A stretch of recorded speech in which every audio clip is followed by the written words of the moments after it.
Kalau dia jual burger pakai nama McDaniel umpamanya kan. Tak ada masalah kan. Kita Yalah, tak betul. ada isu.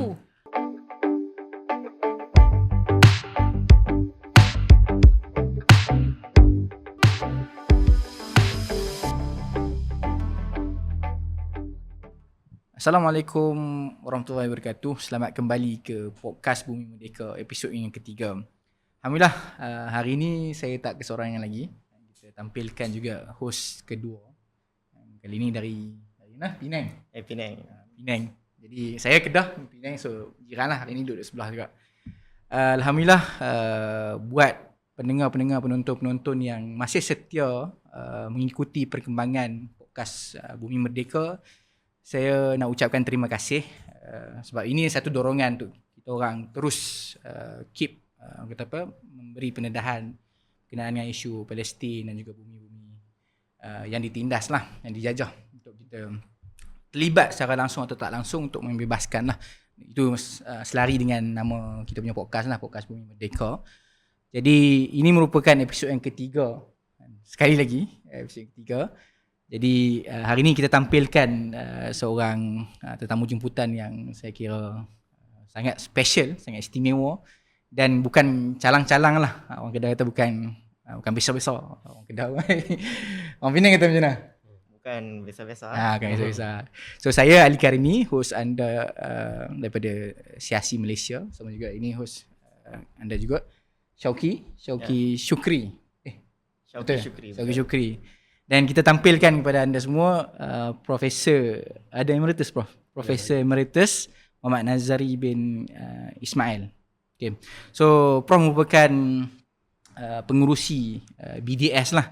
Dan apa itu BDS kita akan masuklah sekali lagi. InsyaAllah. Prof, apa khabar? Sihat? Alhamdulillah. Dah makan lah? Alhamdulillah. Okay. Jadi topik untuk episod kali ini, kita mungkin nak bahas berkenaan dengan isu boykot lah. Sebab kita bawa BDS memang dikenali sebagai satu movement yang berkempen untuk rakyat-rakyat seluruh dunia lah. Dan kita khususnya kalau kita bawakan Prof khusus di Malaysia lah, untuk menggerakkan satu budaya memboykot syarikat-syarikat yang berkaitan dengan genosida lah di Palestin, khususnya yang terkait dengan US yang mendukung usaha Israel dan sebagainya. So kalau Prof boleh kongsikan lah apa itu BDS, supaya pendengar kita, penonton kita tahulah, maklum. Sila Prof. Okey, terima kasih kerana sudi jemput saya. Jadi BDS ni dalam bahasa Inggeris ni adalah boycott. Boycott kita tahulah. Divestment, de-divestment, BDS. De-divestment ya terbalik kepada pelaburan, investment. Divestment adalah melupuskan pelaburan lah. Kalau katakan syarikat yang seperti Caterpillar yang membekalkan jentolak kepada Israel, tentera Israel, ada banyak syarikat ataupun tabung yang melabur dalam Caterpillar sebab dia syarikat besar. Jadi kita suruh dia orang divest, keluarkan pelaburan. Jadi harga saham dia jatuh lah. Dia susah nak dapat bekalan kewangan lah. Dan akhir sekali ialah sanction. Sanction adalah sekatan lah. Sanction ni melibatkan kerajaan lah. Supaya contohnya kita sanction dia, jangan berniaga dengan dia, jangan benarkan kapal-kapal pergi hantar senjata kat dia, jangan benarkan dia masuk dalam Olimpik, sepatutnya kan, masuk dalam sukan-sukan antarabangsa, World Cup, apa-apa World Cup ke apa-apa. Jadi itu dipanggil sanction. Apa yang Amerika buat kepada Iran, apa yang Amerika buat kepada Sudan dulu kan, kepada negara-negara Islam yang lain, itulah dia panggil sanction. Dia sekat, orang lain tak boleh nak berniaga dengan dia. Jadi kita nak supaya benda yang sama dilakukan kepada Israel. Sanction dia, sekat dia. Jangan ada hubungan diplomatik, hubungan pelaburan, perdagangan dan sebagainya. Itu sanction. Tapi itu peringkat kerajaan lah. Jadi boycott ni kerajaan pun boleh buat, syarikat pun boleh buat, dan individu pun boleh buat. Divestment, keluarkan pelaburan. Itu pun ada orang melabur, ada syarikat melabur. Keluarkan pelaburan daripada Israel dan juga daripada syarikat-syarikat yang terbabit dengan Israel. Kalau BDS dia bermula di mana? Dari mana? Okey, terima kasih. Soalan bagus tu. Ia memang dimulakan di Palestin sebenarnya. BDS. Oh. Ya, di Palestin 2005. Okey. Tahun 2005 oleh dia panggil civil society ataupun NGO civil di Palestin. Digerakkan oleh rakyat Palestin. Digerakkan oleh rakyat Palestin. Digerakkan oleh rakyat Palestin yang terdiri daripada 170 organisasi civil maknanya trade union lah, gerakan sosial dan sebagainya, dan juga gerakan Islamis. Jadi gerakan BDS ni disokong oleh semua pihak di Palestin sebab bukan semua terlibat dalam senjata kan. Betul. Yang peperangan ataupun penentangan secara bersenjata. Bukan semua. Ada yang tak layak pun kan. Yang lain nak buat macam mana? Jadi dia orang boleh boycott lah. Jadi dia orang sedar bahawa dia tak boleh mengharapkan kepada kerajaan-kerajaan Arab bagi contoh kan. Kerajaan Arab dulu kamai lagi. Sekarang dia tak kisah. Dia tak boleh mengharapkan kepada kerajaan dia sendiri pun. Sebab dia pun macam jadi ejen kepada Israel sekarang ni. Jadi akhirnya dia kata kita mengharap kepada dia panggil people with conscience, orang yang ada hati nurani. Di seluruh dunia supaya melakukan sesuatu. Jadi cara dia adalah bukan dengan bersenjata dan oleh kerana itu senanglah untuk orang ambil bahagian. Tetapi saya sebut tadi dia disokong oleh semua NGO dan juga golongan Kristian dan juga golongan Islamis. Hamas sokong dia. Hamas Keluarga Kenyataan menyokong gerakan BDS. Jadi dan sekarang ini Persatuan Ulama sedunia di bawah Ali Qadari pun menyokong gerakan BDS. Jadi kita mendapat restu daripada semua pihak lah. Jadi dia dimulakan saya sebut oleh masyarakat sivil Palestin, kemudian dia berkembang. Di seluruh dunia. Orang nampak bahawa inilah cara yang orang boleh sumbang. Jadi dia sekarang sangat aktif di Amerika sebenarnya. Sangat aktif. Itulah. Tapi ada seluruh dunia lah. Di Jepun pun ada. Di Korea pun ada. So, ada cawangan-cawangan di seluruh dunia. Kita panggil badan-badan yang berkait dengan BDS ni. Sebab dia ada satu badan dia panggil BDS National Committee. Jawatan kuasa yang menyelaras aktiviti boycott BDS seluruh dunia. Yang dilantik oleh civil society tadilah di Palestin. Kemudian dia ada dia panggil BDS National Committee. Kemudian BDS Committee ini akan melantik full time pegawai dia lah. Jadi maksudnya Prof, apa gerakan BDS tu awalnya tu dia digerakkan oleh masyarakat sivil kat Palestin. Sebab adakah sebab dia orang kecewa dengan negara-negara Arab yang dengan kerajaan-kerajaan. Kerajaan sendiri sekalipun. Termasuk kerajaan sendiri. Termasuk kerajaan di sini. So disebabkan itu dia orang gerak sesama rakyat. Civil society lah, civil society. Tapi dia secara aman, maknanya dia tak pakai senjata. Jadi dengan cara itu dia susah nak dilabelkan sebagai teroris oleh Israel dan juga oleh Amerika Syarikat. Susah. Sebab dia saya sebut lagi dia strategi dia adalah untuk menyeru masyarakat dunia untuk memboikot Israel dan juga syarikat-syarikat badan-badan yang berkait dengan yang membantu Israel selagi 3 tuntutan tidak dipenuhi. Apa dia tuntutan ni? Dan tuntutan ni penting untuk kita fahami. Satu ialah dia kena memberi hak yang sama kepada rakyat Palestin yang ada di Israel. Ini ramai orang tak tahu sekarang ni. Macam mana sekali? Sekarang bumi Palestin dijajah kan? Dijajah, betul. Dan sebahagian yang dijajah itu dipanggil Israel sekarang ni.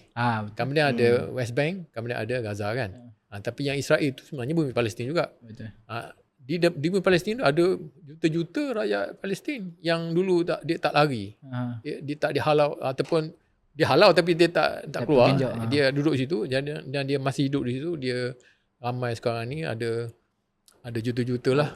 Yang tak lari tu masih ada dia terpaksa ada kerajaan tukar kerajaan ke Israel lah. Israel lah sebab dia dah tubuhkan negara Israel.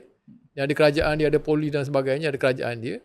Kalau dia nak masuk sekolah ke nak masuk mana-mana, dia kena ada IC. Betul lah. IC dia, kerajaan ni, pasport kalau nak keluar daripada kampung ni sekarang dia dijajah oleh Israel. Jadi dia terpaksa pakai pasport Israel. Jadi dia jadi rakyat Israel sekarang ni. Tapi dia mendapat layanan teruk lah. Macam kelas kedua. Anak kelas betul lah maknanya. Jadi sebagai contoh kalau dia nak kahwin dengan Palestin daripada West Bank Gaza tak boleh. Tak boleh. Kalau dia kami kaya siapa yang duduk dekat Batu Maqdis sebagai contoh. Itu ada special status tu. Itu pun susah. Kalau dia keluar lama, kalau datang Malaysia belajar umpamanya, duduk 5 tahun, dia hilang kedaeratan dia. Serius? Tak boleh balik. Oh macam tu. Dia Batu Maqdis. Itu jahatnya Israel kan. Dia nak ambil kan. Walaupun Baitul Maqdis sebenarnya kalau dalam pemetaan tu dia masih status Palestin, tapi antarabangsa, dia bawa antarabangsa. Oh dia antarabangsa, tapi rule governed by Israel. Israel control. Kan masih Masjid Aqsa bawah dia kontrol. Dia boleh buat peraturan siapa nak boleh sembahyang Jumaat, dia sekat. Hari ni tak boleh.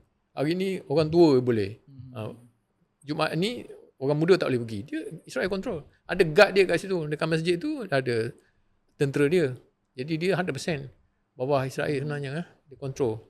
Jadi dia control tu, dia buat peraturan dia. Peraturan dia, kalau you keluar lama, hilang status. Hilang kerajaan. Hilang kerajaan. Jadi kena balik. So kalau dia balik, dia jadi rakyat Israel ke rakyat? Dia jadi rakyat Israel balik lah. Tapi dia ada special status dia. Kalau Batu Maqdis special pula. Dia bukannya, dia ada banyak kategori tau. Dia banyak kategori. Yang duduk Gaza, yang duduk di West Bank, yang duduk Batu Maqdis. Kami rumah-rumah di Batu Maqdis tu, dia tiba-tiba dia kata ini rumah ni kita dah buktikan bahawa dia dulunya milik Israel katakan, milik orang Yahudi. Oleh kata dia rampas. Jadi itu yang berlaku di sejarah kan, tengok dulu kan, dia rampas, dia halau orang keluar, dia robohkan rumah dan sebagainya. Itu berlakulah di Batu Maqdis lah. Ibaratnya Israel ni dia hanya tunggu masa untuk rakyat Palestin sendiri keluar daripada itulah Zionism, itulah fahaman Zionis. Jadi satu tuntutan itu kan. Yang kedua adalah rakyat Palestin yang dihalau keluar dulu. Ada duduk di Gaza, ada duduk di Syria, ada duduk di Lebanon kan. Ramai sebagai pelarian. Dia kalau ikut undang-undang antarabangsa, ikut dia panggil resolusi 194 yang diluluskan oleh PBB pada tahun 1948 lagi ya. Dia lulus kan. Dia kata bahawa semua pelarian dia boleh balik ke rumah dia sendiri, tanah air mereka. Itu undang-undang antarabangsa. Tapi kes orang Palestin tak boleh. Israel tak bagi. Nampak tak? Kalau tak boleh mengikut akta tu ke ataupun Israel yang sendiri buat rule? Israel buat sendiri. Antarabangsa kata yang diluluskan oleh PBB, semua rakyat Palestin, semua orang pelarian. Kalau dia berlaku peperangan, dia boleh balik ke rumah dia lepas peperangan berakhir. Ini yang kan dia ada peperangan pada tahun 1948 apabila dia nak buat negara Israel itu, dia perang dengan orang Arab. Kemudian orang Arab kalah. Jadi berhenti perang. Patutnya dia boleh balik lah. Saya kata tak boleh. Siapa-siapa yang pergi lagi ke Gaza tak boleh balik. Itu yang duduk kat Gaza tu ramai pelarian. Dekat Gaza tu ramai pelarian daripada orang Gaza tu sendiri. Di Gaza tu ada orang asal duduk di Gaza. Tapi ramai tu orang pelarian. Ya, sebab tu ada kamp-kamp pelarian. Di Jenin ya, apa-apa. Dia walaupun sama negara. Walaupun sama negara tapi dikonsider sebagai pelarian sebab dia daerah yang beza. Dia dah lagi daripada Penang duduk ke KL. Johor kan. Itulah. Faham. Tak boleh balik. Analogi tu saya faham. Jadi dia orang ni kalau ikut undang-undang antarabangsa, dia ada hak untuk balik ke kampung halaman mereka. Itu undang-undang antarabangsa. Diluluskan oleh PBB. Dan masih lagi berkuat kuasa. Tapi tak dibenarkan. Jadi sebenarnya sekarang ini salah satu strategi Israel lah, dia nak pastikan hak tu dah dimasukkan lah. Sebab tu dia declare UNRWA tu, United Nations Refugees or West Asia gitu lah.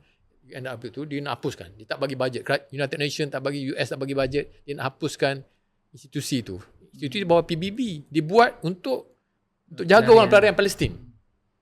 Jadi orang pelarian Palestin ni, kita tahu tak kenapa orang Palestin ramai boleh membaca, education dia tinggi ya. Celik ya. Dia literacy rate 100%. Dia semua boleh tinggi. Tinggi.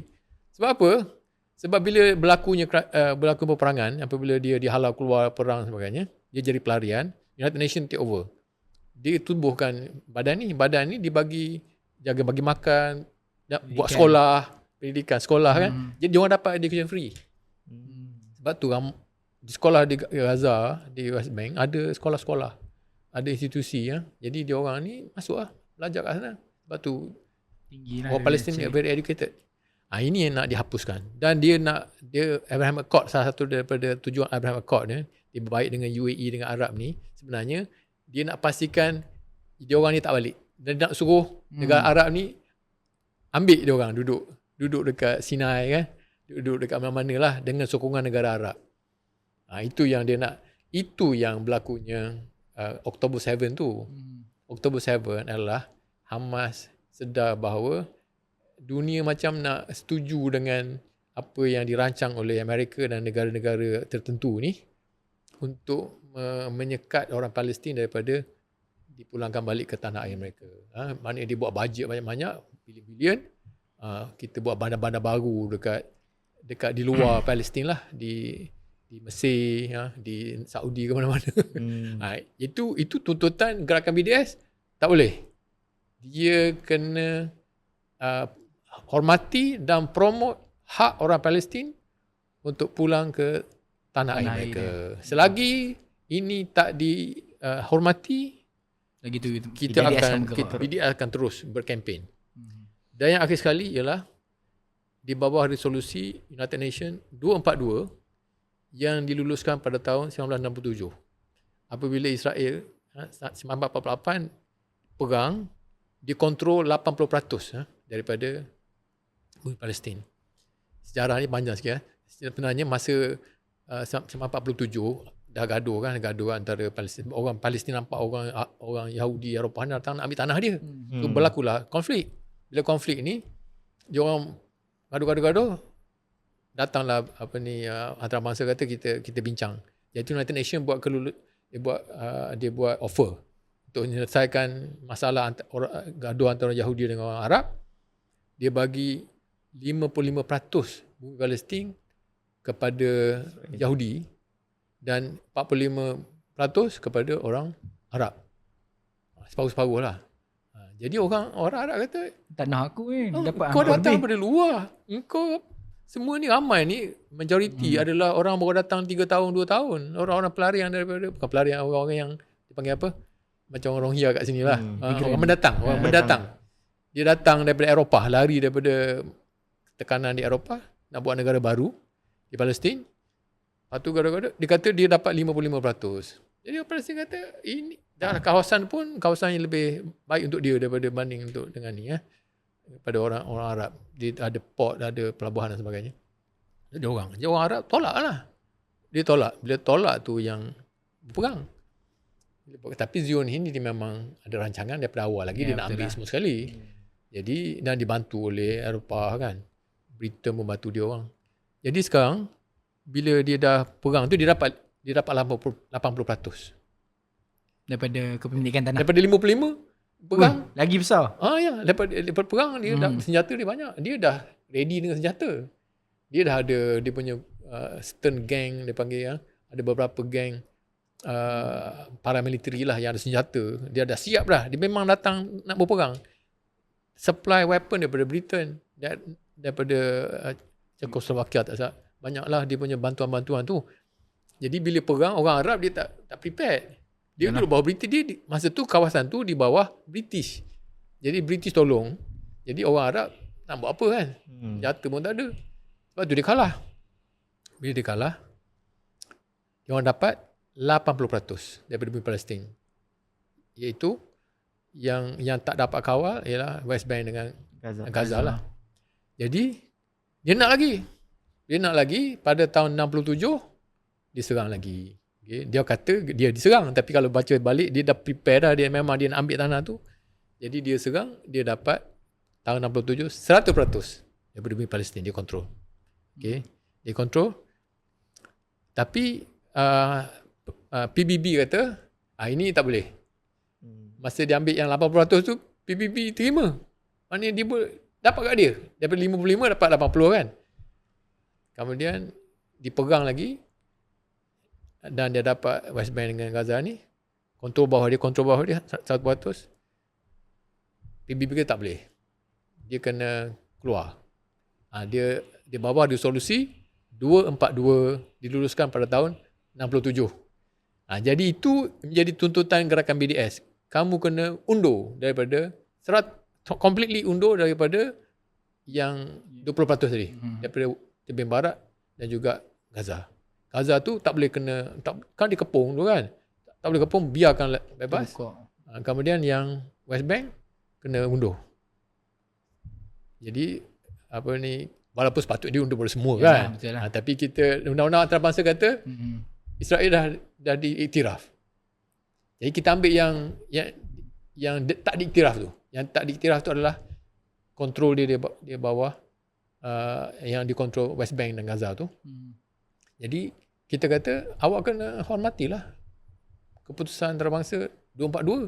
Resolusi 242 kena withdraw. Selagi kamu tak withdraw 100%, kita akan terus kempen.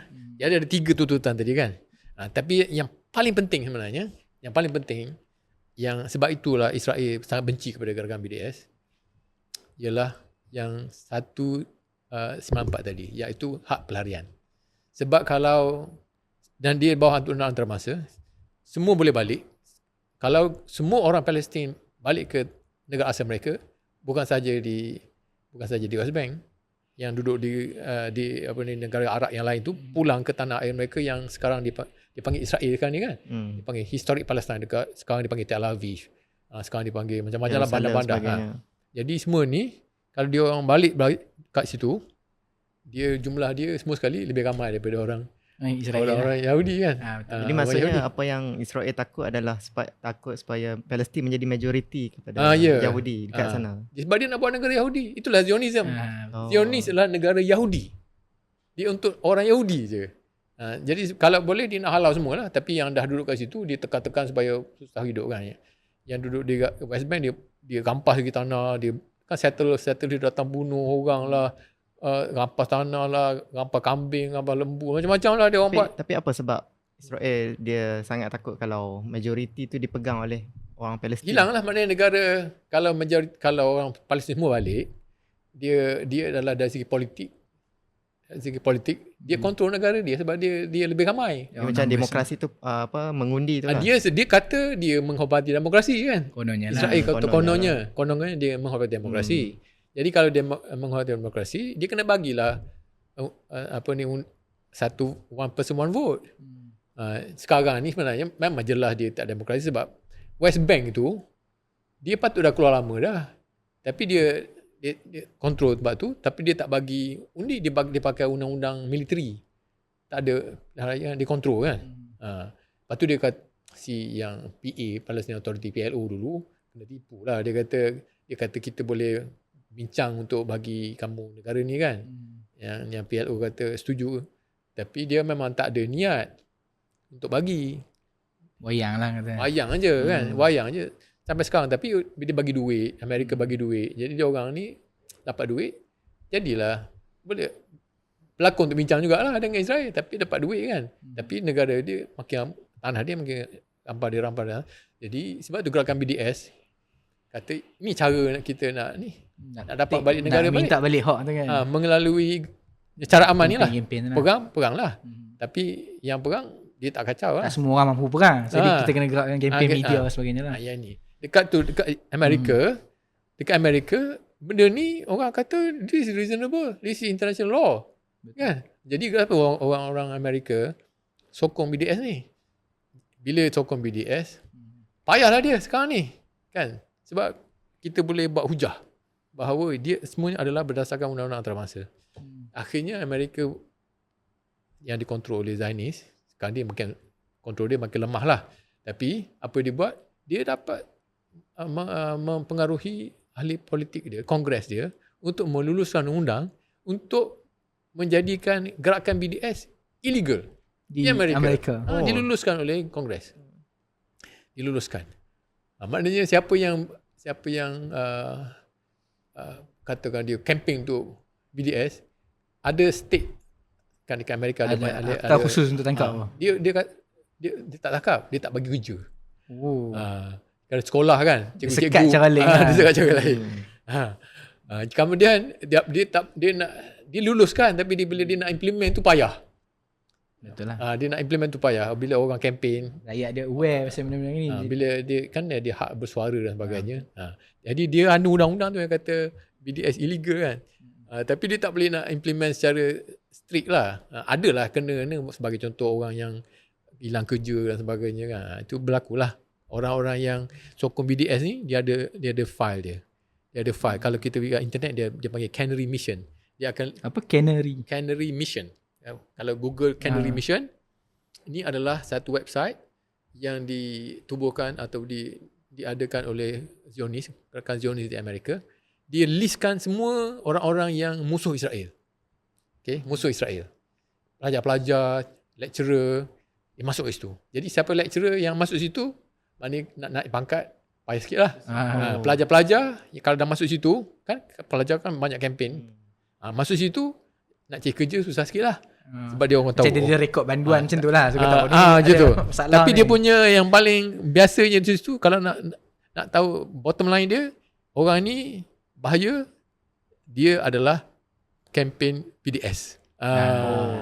Kalau dia turunkan BDS maknanya tapi maksudnya dalam list tu siapa yang terlibat dalam BDS tu yang paling bahaya. Orang yang kempen adakah dia orang ni dianggap sebagai teroris juga? Dia kata macam ni, terrorist in wearing ties. Teroris. Terrorist with suits. Dia kata kita ingat dia kempen kepada orang Amerika. BDS sebenarnya teroris sebenarnya. Cuma dia nampak smart je. yang Hamas tu senjata. Dia orang tak ada senjata tapi dia masih teroris. Orang yang pukul teroris. Dia nak sebab orang kata okey lah BDS dia buat benda-benda yang antarabangsa. Undang-undang antarabangsa. Tak ada dia kata. Dia orang teroris. Sebab bercanggah idea yang dia orang semua teroris. Consider teroris. Itulah dia kan. Jadi kalau macam saya kan. Orang-orang yang aktif BDS di Eropah tak boleh pergi Amerika. Kena sekat. By the way Prof, kita duk sembang pasal BDS kan. Kita nak tahu juga lah, saya secara personal saya nak tahu juga lah macam mana Prof terinspirasi untuk terlibat. Macam mana Prof bermula lah kan. Macam ni ceritanya. Tahun 2000 sebelum 2015 lah, 2014 kan banyak berlaku serangan-serangan sebagainya. Jadi orang Malaysia banyak kempen lah. Saya pun terlibat lah kempen untuk Palestin. Termasuk boycott. Tapi saya tengok cara kita kempen boycott ni tak sama dengan di Amerika. Di Amerika saya tengok yang paling dia orang marah ni sebagai contoh adalah Caterpillar. Tapi kat Malaysia masa tu McDonald. Okay, McDonald yang banyak orang marah. Dekat Amerika Caterpillar. Jadi saya kata dia tak sama. Dulu sebut boycott tapi kempen sama. Jadi tak sama. Saya jadi dekan di fakulti perniagaan 2015. Saya pun ambil peluang saya nak buat persidangan pasal boycott. Persidangan pasal gerakan boycott.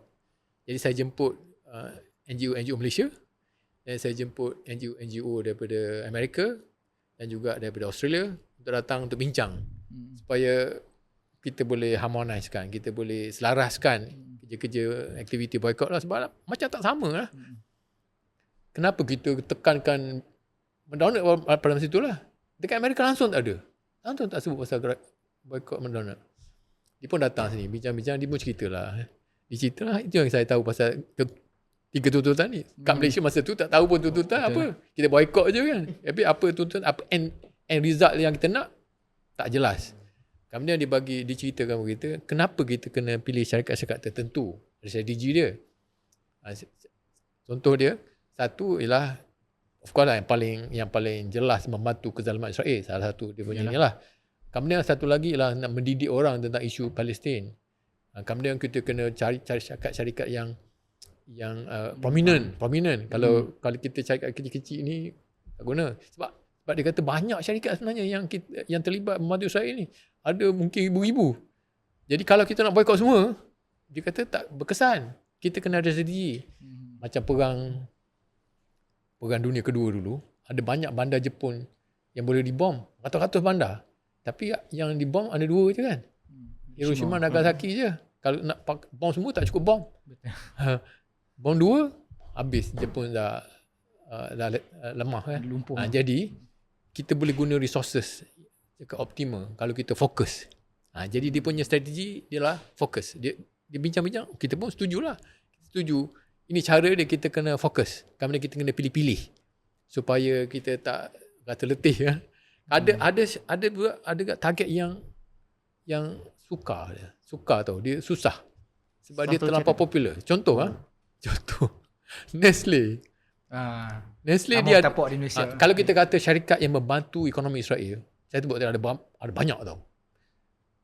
Sebenarnya mana-mana syarikat yang ada operasi di Israel membantu Israel, betul tak? Dia operasi, dia buka cawangan, dia jual barang kat sana. Syarikat Cina, BYD, semua ada kat situ. Toyota pun ada situ. Syarikat Ford, syarikat BMW, Mercedes, semua ada kat. Kalau kita nak boycott, semua kereta-kereta bagi contoh yang ada kena-mengena dengan Israel, yang boleh beli Proton je lah kot. Pro 2 sekali. Kalau Proton pun susah sebab gili kan. Gili pun dia ada jual dekat Amerika. BYD pun ada jual. Jadi kita kena pilih lah kan. Kalau kita buat semua memang tak susah dah. Jadi dia kata pilih-pilih yang strategik. Macam Nestle tadi kan. Nestle ni dia susah tau. Sebab dekat hospital pun dia bagi Milo. Sekolah-sekolah semua dapat. Mana-mana semua ada Nestle. Kalau kita suruh orang boycott Milo kan, dia pun tercengang belakang. Malah nak terlibat kan. Biasanya kalau orang tu dia dah tak korban satu, yang lain pun dia macam dia tak konsisten tau. Jadi dia pun tak nak. Dia dah macam berat sangat. Berat, susah, tak payah buat, tak kisahlah. Jadi kita pilih-pilih yang orang senang. Ada pilihan bagi contoh dia kan. ada syarat-syarat juga company apa yang kita nak. Bukan syarat, maknanya dia ada strategi. Strategi. Yang utama. Apa yang utama kan, yang kita rasa senang untuk orang, doable lah kata. Doable. Umpamanya syarikat komputer untuk kita boycott. Kita IP kenapa? Kan ada banyak jenama lain. Tapi kita tak sebut secara spesifik semua. Intel macam Intel dia ada kilang tau dekat Israel. Kalau kita kata boycott semua Intel, susah juga. Jenuh juga. Tak ada alternatif untuk jadi kalau kita campaign Intel, orang dah pening kepala kan. Jadi sama dengan Apple. Apple sebenarnya terlibat tau. Kalau orang tanya kan, Apple ni kan. Ya betul. Tapi kalau kita nak campaign Apple, kita tahu graphic designer dia panggil computer designer, buat film editing dan sebagainya, suka pakai Apple. Saya tak pernah pakai Apple. Tapi saya tahu orang yang pakai Apple, dia memang setia dengan Apple. Betul tak? Dia kata macam compatible lah, powerful lah. Ni iPhone ni okay. Orang pakai iPhone biasanya dia susah nak tukar kepada yang lain. Betul. Komputer especially lah. Komputer. Tak kenapa kata saya tak masuk dalam bidang video editing. Tapi video editing biasanya pakai Apple. Jadi dia orang tahu ni, gerakan BDS ni, BDS National Committee ni, dia tahu. Jadi dia kata kita kena cerdik. Jangan kempen orang suruh boycott Apple. Susah. Jadi kita cari yang lebih senang. Itulah caranya kita bergerak. Jadi menjawab soalan tadi, bila saya dah buat persidangan tu, kita dah bincang, kita bersetuju bahawa kalau kita nak bergerak dalam aktiviti boycott ni, kita buat secara international. Bekerjasama dengan BDS National Committee. Sebab kalau kita buat sendiri-sendiri, dia tak berkesan. Betul. Kita kena global. Global pula kena ada coordinating body. Kalau kita nak buat fikir sendiri, boleh bergaduh tau. Sebab benda ni emotional. Cakap banyak. Jadi maksudnya kalau contoh BDS Malaysia, isu dia contoh kita tengah fokus dekat Caterpillar. Kalau BDS kat negara lain pun adakah Caterpillar juga ataupun sama juga? Caterpillar kata-katalah kat Amerika, terutama sekali Amerika. Sebab tu banyak Caterpillar ni one of the top target lah. Norway kan dia dah keluarkan dia punya investment dalam Caterpillar. Dekat Amerika pun tabung-tabung dah keluarkan investment. Dekat Malaysia ni sebenarnya masalahnya ialah PNB yang memiliki Sime Darby. Sime Darby menjadi pengedar utama distributor pada Caterpillar di Asia Pacific region. Bukan Malaysia je. Australia pun dia ni. China pun dia ni. Kat Thailand, Indonesia, semua bawah Sime Darby. Jadi Sime Darby dia rapat lah. Tapi Caterpillar ni adalah kita tahu pembekal utama jam tolak. Yang merobohkan membunuh orang. Dia gilis orang tau. Dekat Gaza tu, dia gunakan tu orang yang duduk dalam kemah tu, dekat hospital tu, dia masuk, dia gilis je. Hancur. Sebab tu setengah-setengah orang yang askar Israel, dia balik, dia tak boleh makan daging, dia kata. Sebab dia nampak daging kata-kata. Sebab dia gilis. So jentolak tu semua datang daripada Caterpillar? Caterpillar yang supply. Yang besar tu lah. Ada juga jenama lain. Hyundai Heavy Industries. Flat tu yang bulat tu. Yang Gilis. besi lah ya. Oh, Dia punya lipan pakai track Yang tayar besar pun ni juga. Semua jenis tayar lah kita pakai untuk ni kan. Yang besar dia ada machine gun dalam tu. Dia bulletproof. Dia punya blade dia yang besar tu, ke depan tu dia memang buat besar supaya dia boleh robot. Dia duduk depan, dia datang dulu sebelum kita kebal belakang. Sebab dia lagi kebal. Sebab dia boleh jatuhkan dinding konkrit semua tu, bangunan dia boleh jatuhkan. Kata kebal tak boleh. Kata kebal tembak je. Dia boleh robohkan. Dia padan tu kukuh lah. Jadi itu kerja dia ya. Jadi sebab tu kita campaign Caterpillar Talk lah. Sebab tu kita kalau nak tanya benda ni kenapa yang kita dah campaign lama tau. Saya dah jumpa dengan pengurusi Sam Labi sendiri. Sampaikan. Saya tunjuk video semua. Video pasal ni dia tak deny. Cuma dia kata macam ni, dia cakap saya. Kita ni GLC kita ikut kerajaan. Kalau kerajaan kata stop, kalau berhenti dengan Caterpillar, hari ni saya boleh berhenti. Mesti dia cakap macam tu kan. Jadi kita orang pilih Caterpillar juga kerana dia bawa PNB. PNB orang Melayu, orang Islam. Jadi patutnya senang lah kan. Sebab orang Islam memang kuat sokong Palestin. Betul. Jadi kalau kita boleh yakinkan orang Islam semua, bagi tahu kat PNB, kita tak redha lah kita punya ada kerjasama dengan Caterpillar.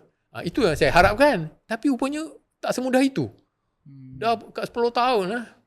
Tahun daripada 2015 sampai 2026. Saya dah 10 tahun saya kempen ni. Payah. Sebab tu akhirnya saya ambil peluang ni lah. Kalau ada podcast, saya cerita lah. Saya dulu saya bawa kertas pergi masjid, suruh petition. Tak setuju dengan BNB kan. Tapi dapat berapa orang ni.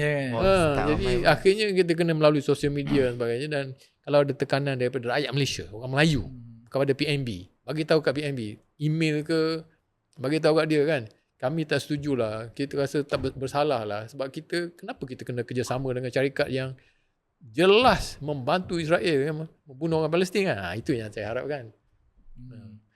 Dia kalau saya nak rumuskan tadi Prof sebut berkenaan dengan BDS international lah, di US dan negara-negara lain termasuk ke Malaysia. So di barat macam bila kita satukan tu, dia lagi strong lah movement tu. Patah Melayu kata kan. Betul Melayu kata. Kata bersatu kita teguh lah. So idea dia macam tu lah. Maksudnya lagi banyak orang terlibat dalam movement tu. So lagi strong lah dia punya movement tu. Nak web, nak bagi advocate orang lah dengan isu kesian. Dalam konteks Malaysia, ada tak secara khusus lah kenapa BDS Malaysia bergerak? Apa fokus utama lah yang BDS Malaysia nak fokuskan? Jadi Alhamdulillah dekat Malaysia ni kita sebenarnya lebih senang lah berbanding dari beberapa aspek lebih senang. Jadi beberapa aspek sebagai contoh ialah boycott Israel. Dekat Amerika dia aktif tapi dia susah sikit sebab kerajaan dia dan negara dia ada hubungan diplomatik dan perdagangan dengan Israel rapat. Jadi dia nak kempen tu dia kena lawan payahlah kan. Sebab tu dekat Eropah dia punya kempen fokus kepada boycott produk daripada settlement. Settlement dekat West Bank, dia ada settlement kan, dia haram dari segi undang-undang antarabangsa kan. Lepas tu orang Israel dia kena keluar tadi kan. Betul. Dia kena keluar daripada West Bank. Tapi dia orang buat syarikat-syarikat kilang, dia buat bandar-bandar kan. Dia tubuhkan bandar-bandar di West Bank tu sebab dia nak ambil semua. Jadi dia tubuhkan bandar-bandar. Ada operasi syarikat-syarikat kat situ. Jadi dekat Eropah, kempen dia mana-mana syarikat yang beroperasi di West Bank kena boycott. Contoh dia orang BDS National Committee dulu buat kempen boycott Puma. Ingat tak dulu Puma? Kenapa Puma kan? Jadi orang tak faham. Saya ingat saya dah bincang dengan Ustaz Zaharuddin. Dia kata kenapa lah boycott Puma ni, sokan, barang sokan tak sama dengan kita kebal kan, dengan senjata. Apa nak boycott jenama kasut? Nak cerita sebenarnya ada strategi dia. Macam ni. Ramai orang Malaysia dia tak faham dulu kan pasal West Bank, pasal Israel, Palestin. Dia tak faham, dia tahu kan kabur-kabur kan. Jadi kita nak cerita kat dia bahawa sebenarnya West Bank ni diambil oleh Israel pada tahun 67. Kemudian dia kata dia dah ada perjanjian dengan Palestin, dia nak bagi jadi negara Palestin. Dia nak lepaskan katanya lah melalui melalui perjanjian Oslo Accord ya, tahun 1994 dia ada perjanjian antara Palestin dengan bukan semua Palestin lah, ini yang Palestine Authority PLO Fatah. Dia berjanjian bahawa dia nak serahkan sebahagian daripada bumi itu, West Bank lah khususnya, kepada Palestin jadi negara baru Palestin.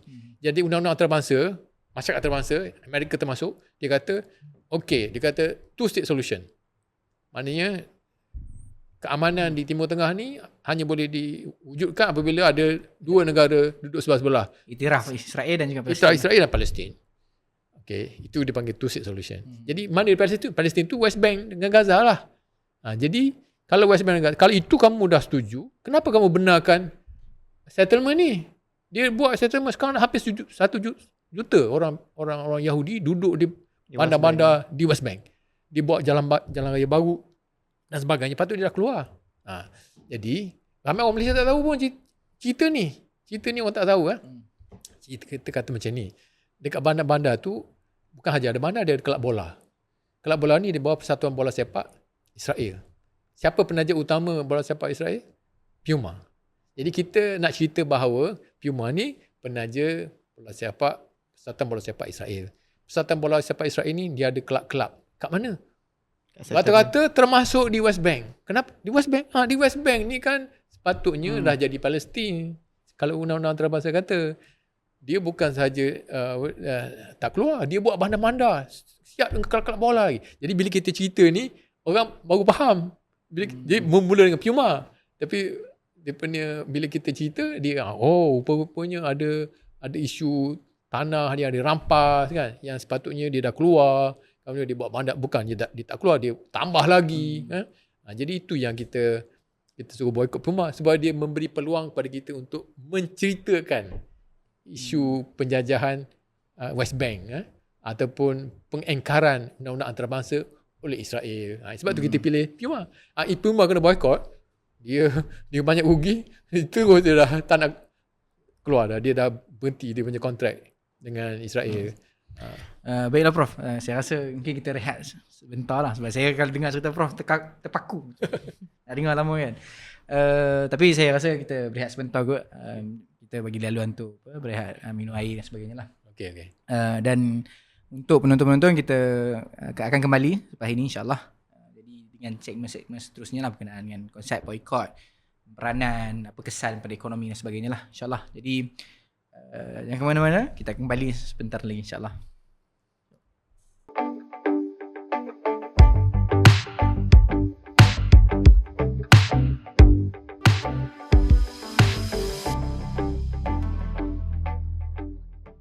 Okay, kembali kita kepada untuk segmen yang seterusnya. Tadi kita dah banyaklah sembang berkaitan dengan sejarah BDS dan sebagainya. Macam mana BDS boleh terlibat dalam banyak syarikat-syarikat yang terlibat dengan yang komplisit dengan Israel seperti Caterpillar.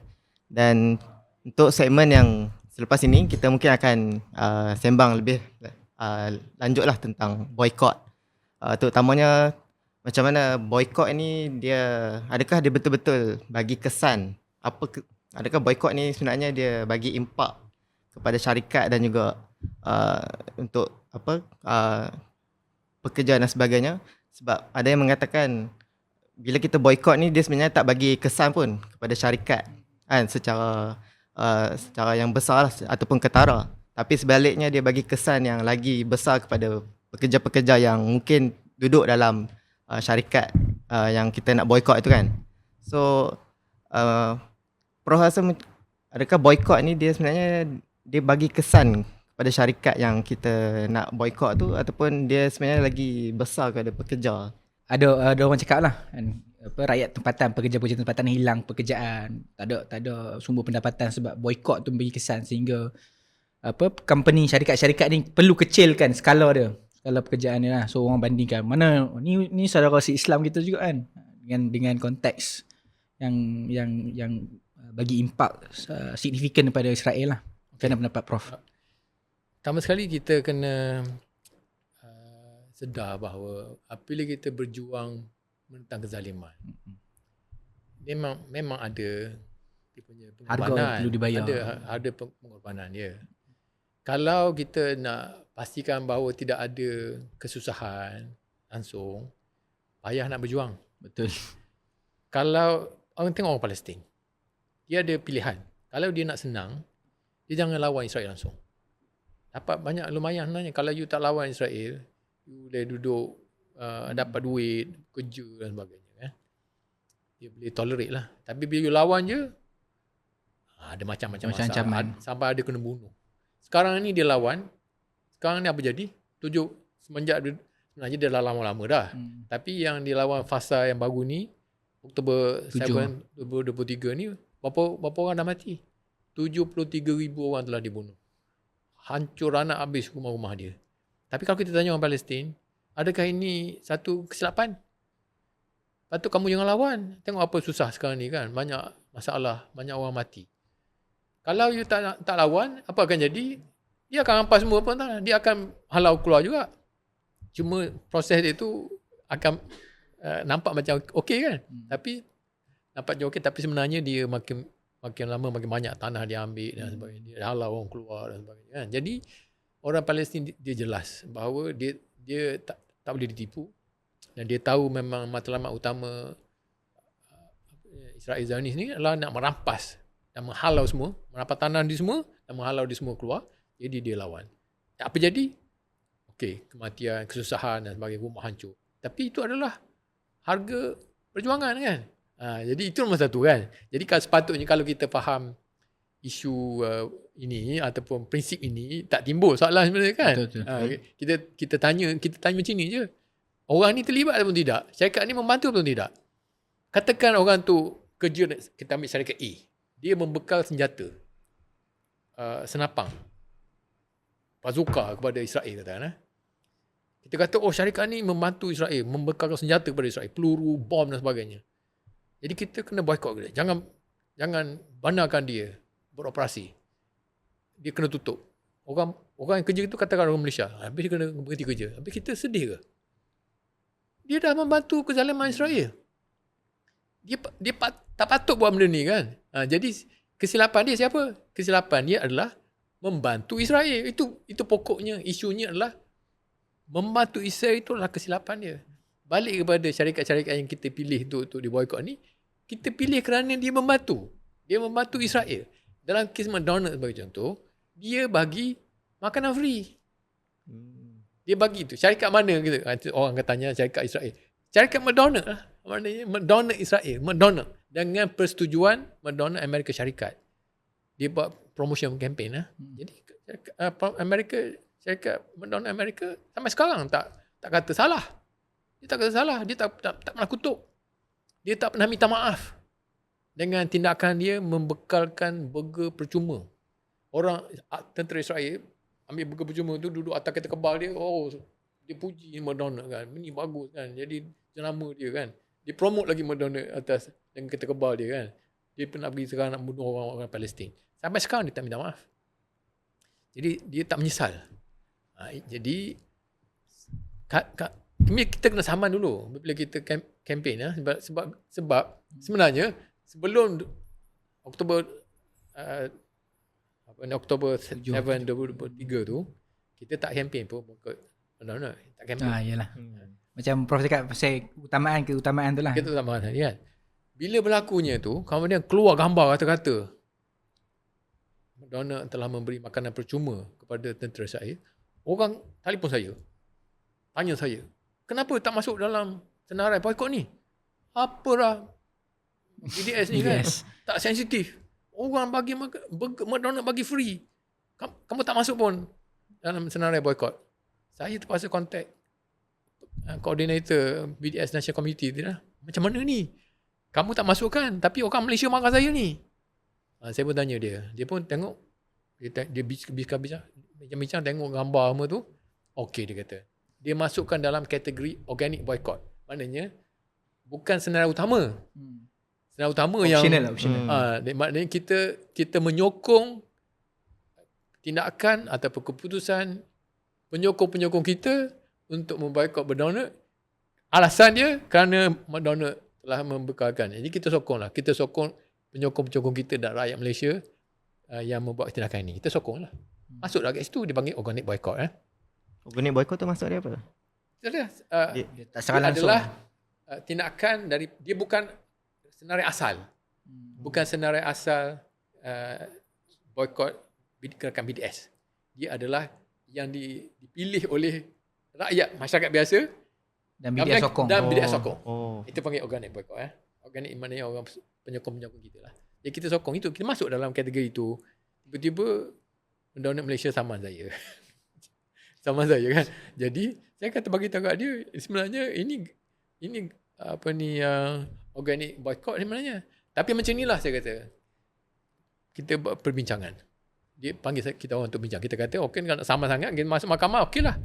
Alhamdulillah saya ada kawan jadi lawyer. Dia kata tak apa, saya bantu awak. Free. Pro bono. Pro bono. Dan nama dia, saya sebut sini Datuk Reza Hassan. Supaya saya nak orang tahu dia ni orang baik. Dia menyokong kita. Dan dia bagi tahu kita akan bela kamu dengan pro bono. Jadi agaknya Mendonor tengok, satu lah kita masalah kewangan mahal tau. Bila kena sama dalam mahkamah dari segi defamation ni, dia puluh ratus ribu kena belanja. Sekarang kita dapat jimat sebab ada lawyer baik yang sanggup bantu kita. Dia pun tahu kita tak takut dari segi kewangan. Yang kedua, rakyat Malaysia lagi marah bila dia nak kenakan kita kan. Jadi kemudian saya bagi tahu dekat dekat BDS National Committee, kami kena saman ni macam mana? Tak boleh, dia kata. Kalau dia saman kamu, kita akan bantu kamu. Macam mana? Kita akan escalate. Dulu kita masuk organic boycott saja kan. Tapi bila dia saman BDS Malaysia, kita akan masuk dia sebagai kategori special target. Targeted boycott. Targeted seluruh dunia. Seluruh dunia kita campaign untuk boycott. Jadi dekat Australia, dekat Amerika pun dia masukkan senarai Mendonor dalam target boycott. Pelajar-pelajar dekat universiti dekat Amerika pun boycott Mendonor. Dia pun sakit dekat seluruh dunia sakit. Dia pun agaknya sebab tu dia panggil. Bincang-bincang lah, jom kita bincang. Saya kata masalahnya sekarang ni Mendonor, dia kata kenapa kita tak terlibat. Saya kata apabila yang bagi makan tu siapa? Apa logonya? Namanya apa? Mendonor. Kat sini kamu pakai nama apa? Yang jual burger ni nama sama. Jadi sebab itulah masalahnya. Kalau dia jual burger pakai nama McDaniel umpamanya kan. Tak ada masalah kan. Kita tak ada isu. Jadi sekarang macam inilah saya kata. Saya minta Mendonor Malaysia keluarkan kenyataan mengutuk McDaniel Israel. Kan mengutuk Israel. Mengutuk Israel. Mengutuk Israel kerana melakukan jenayah genosid terhadap warga Palestin. Itu. Kalau awak keluarkan kenyataan mengutuk Israel, saya akan hantar surat kepada gerakan BDS National Committee untuk riliskan, untuk keluarkan kes Malaysia ni, kita tarik balik yang Mendonor. Dia tak nak. Mendonor Malaysia tak nak kutuk Israel. Kalau kamu tak nak kutuk Israel, macam mana kami nak keluarkan? Kan? Kutuklah Israel. Dia kata semua orang tahu Israel bunuh. Kalau semua orang tahu, awak beritahulah kutuk dia sebab buat benda ni yang jelas zalim ni. Tak nak. Kalau tak nak, tak ada buat apa-apa lah. Kita kena bincang lain. Kita termualing lah. Kita kena continue lah. Dia pun mahkamah kata okey, kita tangguh dulu bincang sekali lagi kan. Tarikh lain pula nak bincang.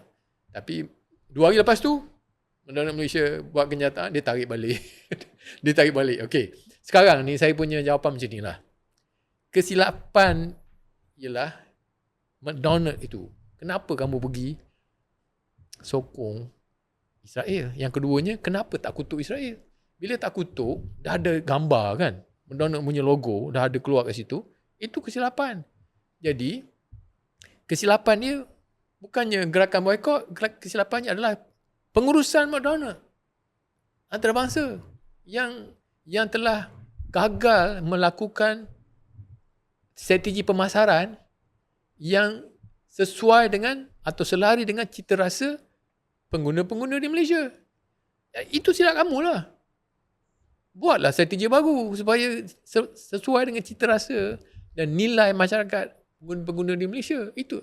Okey, sekarang orang tanya dari segi orang hilang kerja dan sebagainya, dan juga bisnes. Saya kata macam ni. Ada kenyataan daripada menteri. Jelas. Orang tak makan McDonald, dia pergi makan kat Ramly Burger ke apa kan? Dia pergi makan benda lain ke? Jadi isu bisnes jatuh dari segi beverage, maknanya makanan, restoran dan sebagainya, dia tak turun. Orang boykot siapa yang kopi tu? Starbucks. Sekarang ni rata-rata orang Malaysia, orang Melayu buka kedai kopi kan. Maju. Orang boleh tahu, sama je rasa. Jauh lebih murah. Dia membuka peluang. Sama dengan burger tadi kan. Dia buka peluang kepada orang-orang Melayu buka burger. Antaranya Ahmad Burger. BGM. Muiz Chicken pun ada kalau kan, macam-macam. Banyak. Jadi banyak sekarang ni. Jadi orang pun nampak, kita boleh buat benda ni kan. Duit tu pun tak pergi keluar. Sebab dia kata kena bayar management fee. Dipanggil apa ni, franchise. Royalty ke. Tak bayar.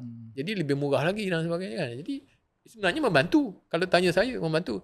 Orang Islam, adakah dia bayar zakat tidak? Yang kecil-kecil tu kalau dia patutnya bayar zakat. Kalau dia zakat perniagaan, kalau dia untung kan.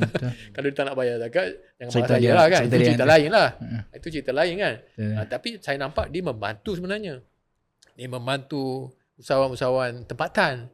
Memberi peluang kepada mereka untuk membuktikan bahawa dia boleh mengeluarkan produk yang sama, memberikan perkhidmatan yang sama pada harga yang lebih murah. Okay. Tadi Prof ada sebutlah berkenaan yang tadi sebelum tadi segmen pertama tadi, Prof ada sebut berkenaan syarikat ke institusi di Norway yang dia orang tarik balik kan, dia orang punya pelaburan divest kan. Divest. Kalau di Norway orang kata apa, dia ala-ala institusi ala-ala macam KWSP Malaysia lah kan. Itu atas orang kata apa, pencapaian yang mana BDS gerakkan lah, BDS di sana gerakkan. Dalam konteks Malaysia pula, BDS Malaysia pula, apa pencapaian yang kita boleh angkat lah, yang kata BDS gerakkan dan berjaya untuk gerak push government. Alhamdulillah, salah satu daripada kejayaan kami dah dulu ialah kita kempen kerajaan Malaysia supaya jangan bagi syarikat perkapalan Israel beroperasi di Malaysia. Dulu syarikat ZIM, dia boleh masuk. Dia boleh masuk ke ke Pelabuhan Kelang dan pelabuhan dekat Penang, dia boleh masuk. Dia tak pakai, sebab dia tak pakai bendera Israel. Dia pakai bendera lain. Syarikat ZIM, tapi dia pakai sebab dalam undang-undang perkapalan. Yang penting adalah identiti kapal tu. Identiti kapal tu adalah bendera dia, flag dia. Jadi bila flag dia adalah negara bukan Israel, dia boleh masuk. Padahal dia syarikat Israel. Jadi kita kempen. Kita buat kempen, kita minta orang petition. Alhamdulillah kita dapat 25,000 dalam masa 5 hari gitu. Banyak. Online petition. Online petition. Jadi cepat. Alhamdulillah bila kerajaan dapat tahu, dia buat keputusan. Sebab mungkin politik kan. Macam mana sebelum ini boleh masuk? Ini kerajaan sebelum ini kau ni. Itu yang jadi modal untuk kerajaan sekarang. Kita serius. Jadi dia pun haramkan. Bukan sahaja ZIM, bahkan syarikat-syarikat lain yang digunakan oleh ZIM. Gitulah, dia ketat lah. Jadi itu salah satu kejayaan lah.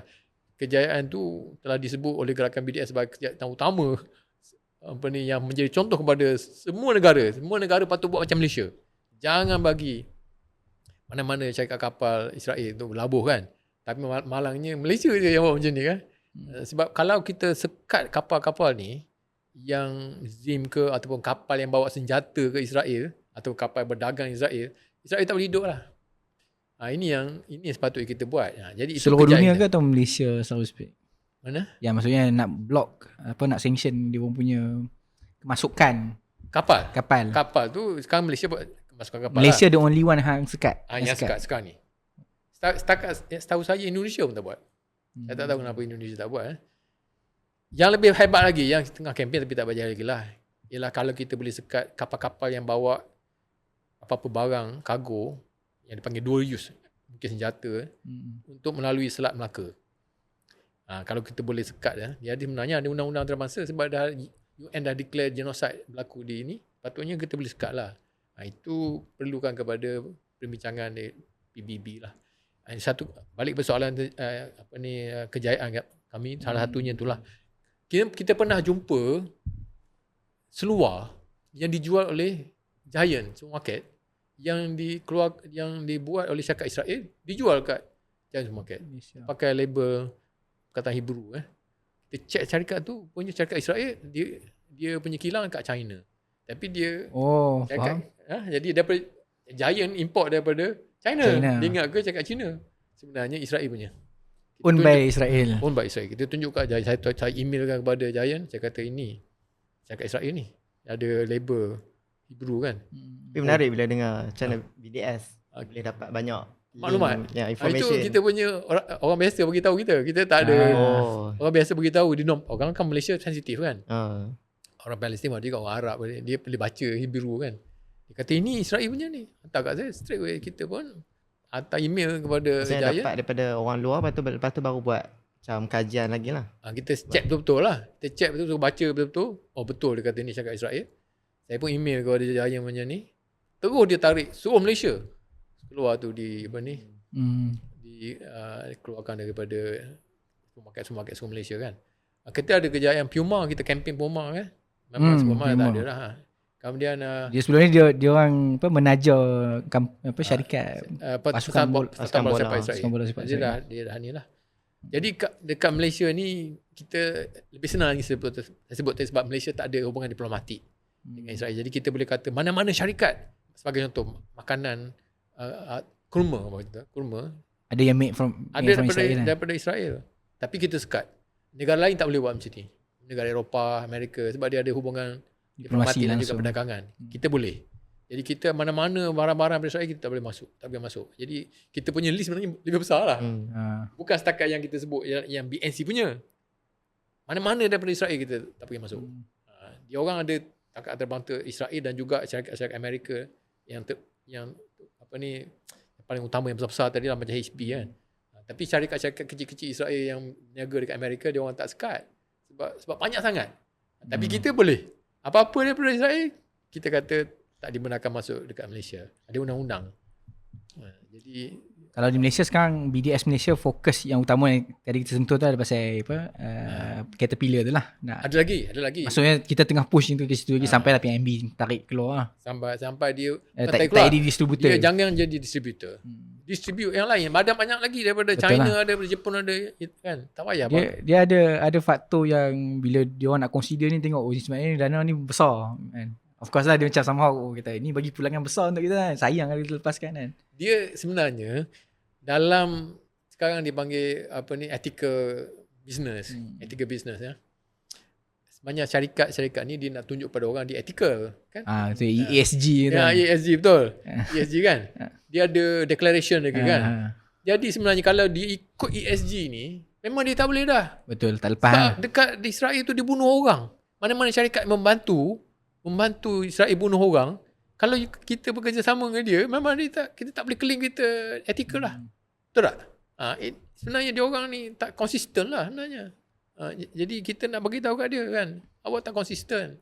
Sebenarnya awak cakap bising-bising pasal ESG, tapi sebenarnya bekerjasama dengan syarikat yang macam Caterpillar ni semua ni, BlackRock, AWS, satu lagi yang kita sekarang campaign, Amazon Web Services. Dia adalah pembekal cloud services kepada tentera Israel. IDF. Kalau tentera Israel nak bunuh orang Palestin, dia ada database dia kan. Database ni kat cloud services ni banyak, ada unlimited amount lagi kan data tu. Siapa yang provide the infrastructure ni? Amazon Web Services dengan Google. Dia panggil Project Nimbus. Project Nimbus tau. Amazon Web Services ni memang dia kerja rapat dengan tentera Israel. Tapi kenapa dia dapat bisnes kat Malaysia? Dia berkembang di Malaysia. Dia dapat projek Kementerian Dalam Negeri. Kita dah campaign. Kita dah beritahu.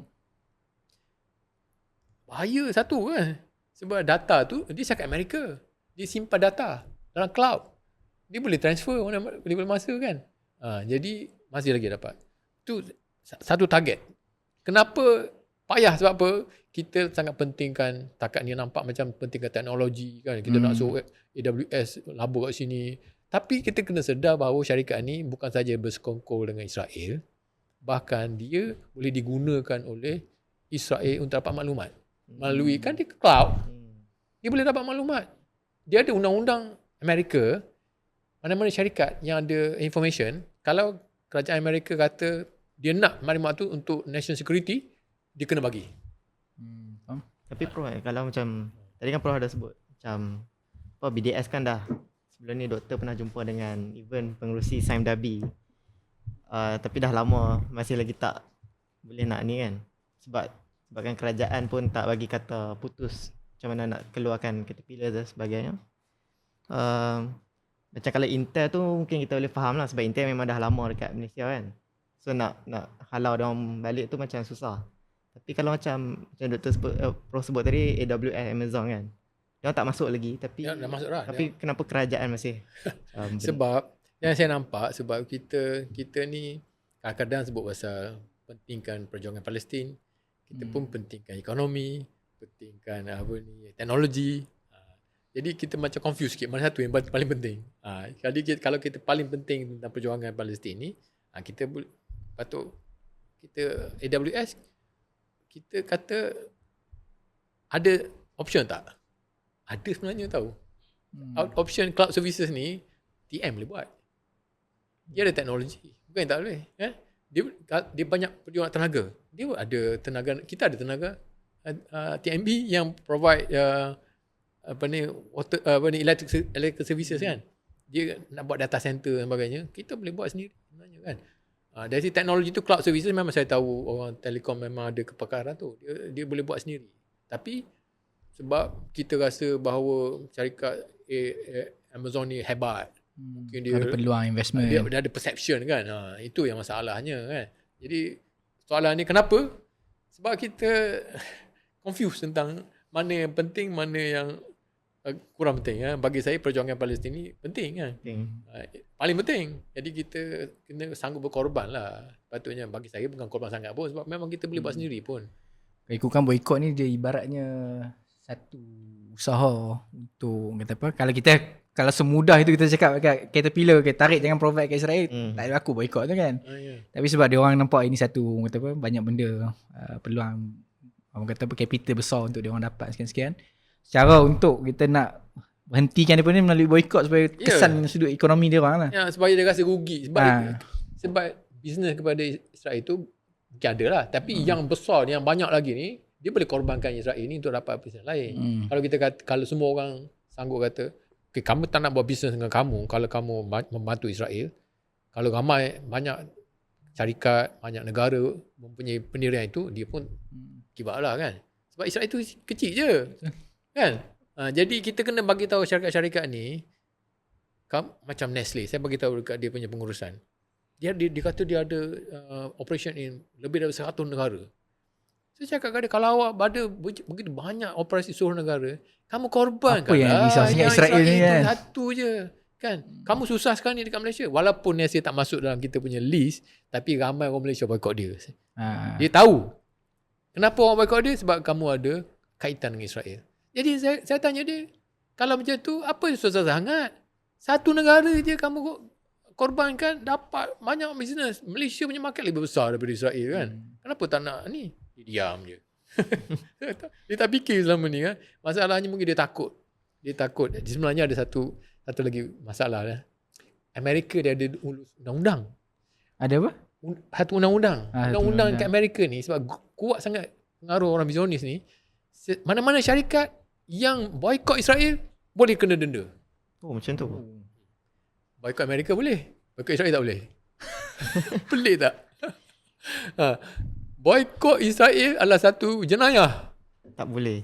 Tak boleh. Di Amerika tu. Kalau kita kutuk Israel di Amerika, cari pasal. Kutuk Amerika okey je. Kutuk Israel jadi bahaya. Sama syarikat-syarikat ni. Sebab dulu masa dipanggil Arab boykot dulu kan, pernah tahun 2073 tu, masa tu Malik Faisal jadi Raja Saudi kan, dia tak nak hantar minyak kan. Minyak dia ada embargo. Dia tak nak bekalkan minyak kepada barat sebab isu Israel lah. Itu susah dia orang. Jadi dia ada banyak syarikat yang keluar daripada Israel. Kena denda. Kalau dia terbukti bahawa dia boykot Israel, dia akan kena denda. Jadi Starbucks sebenarnya tu, dia tak ada operasi dekat Israel. Dia bagi tahu sebab not good business. Bukan boykot. Dia kalau dia kata boykot Israel, dia kena.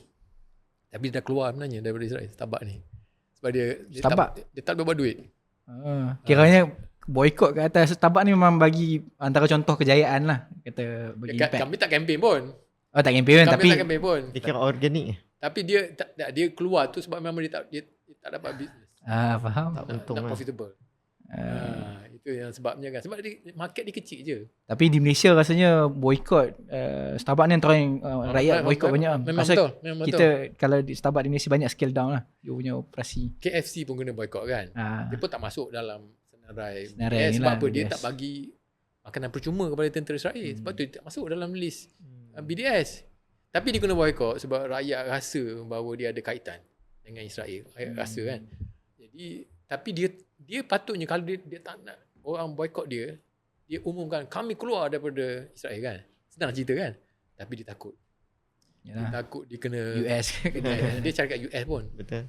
Dia nanti kena denda oleh US. kerajaan Amerika. Itu dia punya masalahnya kan. Sebab tu saya nampak akhirnya yang akan jadi faktor kepada kejayaan untuk mengalahkan Israel ini datang dari rakyat Amerika juga. Betul. Kita nampak dulu Afrika Selatan dulu kan dia zalim kepada orang kulit hitam lama tu semenjak daripada tahun 48 hingga tahun 1994 dia diskriminasi oleh orang kulit hitam. Orang kulit putih je yang hidup hebat dekat Afrika Selatan. Tapi dia akhirnya dia terpaksa abandon. Kenapa? Sebab kena gerakan boykot. Tapi gerakan boykot ni yang paling utama daripada Amerika. Rakyat Amerika dan juga Eropah dia boykot syarikat-syarikat yang Rasis. yang resis yang ada yang beroperasi di Afrika Selatan. Lepas bila boykot macam salah satu syarikat yang kena boykot Xerox. Bila kena boykot Xerox pun takut dia keluar daripada Afrika Selatan, terus Afrika Selatan jatuh. Sebab banyak syarikat antarabangsa tak nak beroperasi kan. Tapi susah sikit sebab Afrika Selatan tu nampak kezaliman tu nampak jelas. Sebenarnya di Palestin lebih teruk tapi orang tak nampak. Sekarang baru nampak. Semenjak daripada October 7 barulah rakyat Amerika nampak tahu. Selama ni orang Amerika tak tahu. Banyak propaganda media kan, tampak dia buat sebaliknya. filem yang kata orang Arab jahat lah. Kononnya. Israel hero lah, lawan dengan negara Teroris. Arab yang teroris semua. Jadi dia punya image itu sangat negatif kepada Arab, positif kepada Israel. Sekarang ni dah bertukar. Sekarang ni orang tengok Israel ni jahat. Jadi sebab tu sekarang ni orang senang nak boykot syarikat-syarikat ni, syarikat-syarikat yang bantu Israel ni. Tapi Amerika lah, rakyat Amerika, kerajaan dia. Prof, sepanjang BDS beroperasi kat Malaysia, kita tengok gerakan tu banyak di US, sekian-sekian disokong oleh rakyat US sendiri. Tapi of course lah dia punya perjuangan ni of course yang kita kata ada cabaran ni kan. Kalau konteks Malaysia lah, BDS Malaysia ni kan, sepanjang Prof terlibat secara langsung dalam BDS, apa orang kata cabaran ataupun tentangan yang paling dahsyat mungkin ada something good ke tadi Prof sebut ada kena saman dengan McDonald salah satu. Benda-benda yang mungkin kami perlu tahu ni antara harga yang kena bayar bila kita berkempen secara terang-terangan dan sebagainya. Saya rasa dia tak samalah dengan apa yang dilalui oleh orang Palestin yang jauh. Dekat sini pun Dr. Fadi dia AJK BDS tu.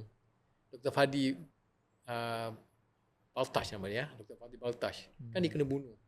Dia kena bunuh di KL, dia kena tembak mati. Dulu kena dia tembak. AJK BDS. Tapi saya rasa dia kena bunuh bukan kerana dia AJK BDS. Dia kena bunuh sebab dia kan adalah didapati ahli gerakan Hamas. Tapi dia bukan tentera, dia adalah researcher, dia scientist. Think tank. Scientist, dia buat research dan kemungkinan dia buat research pasal elektrik dan mungkin ada orang kata dia buat pasal drone teknologi sebab nak gunakan oleh Hamas untuk serang Israel pakai drone teknologi. Dia orang dapat tahu sebab dia download artikel daripada internet kan. Orang monitor dia punya internet use tu.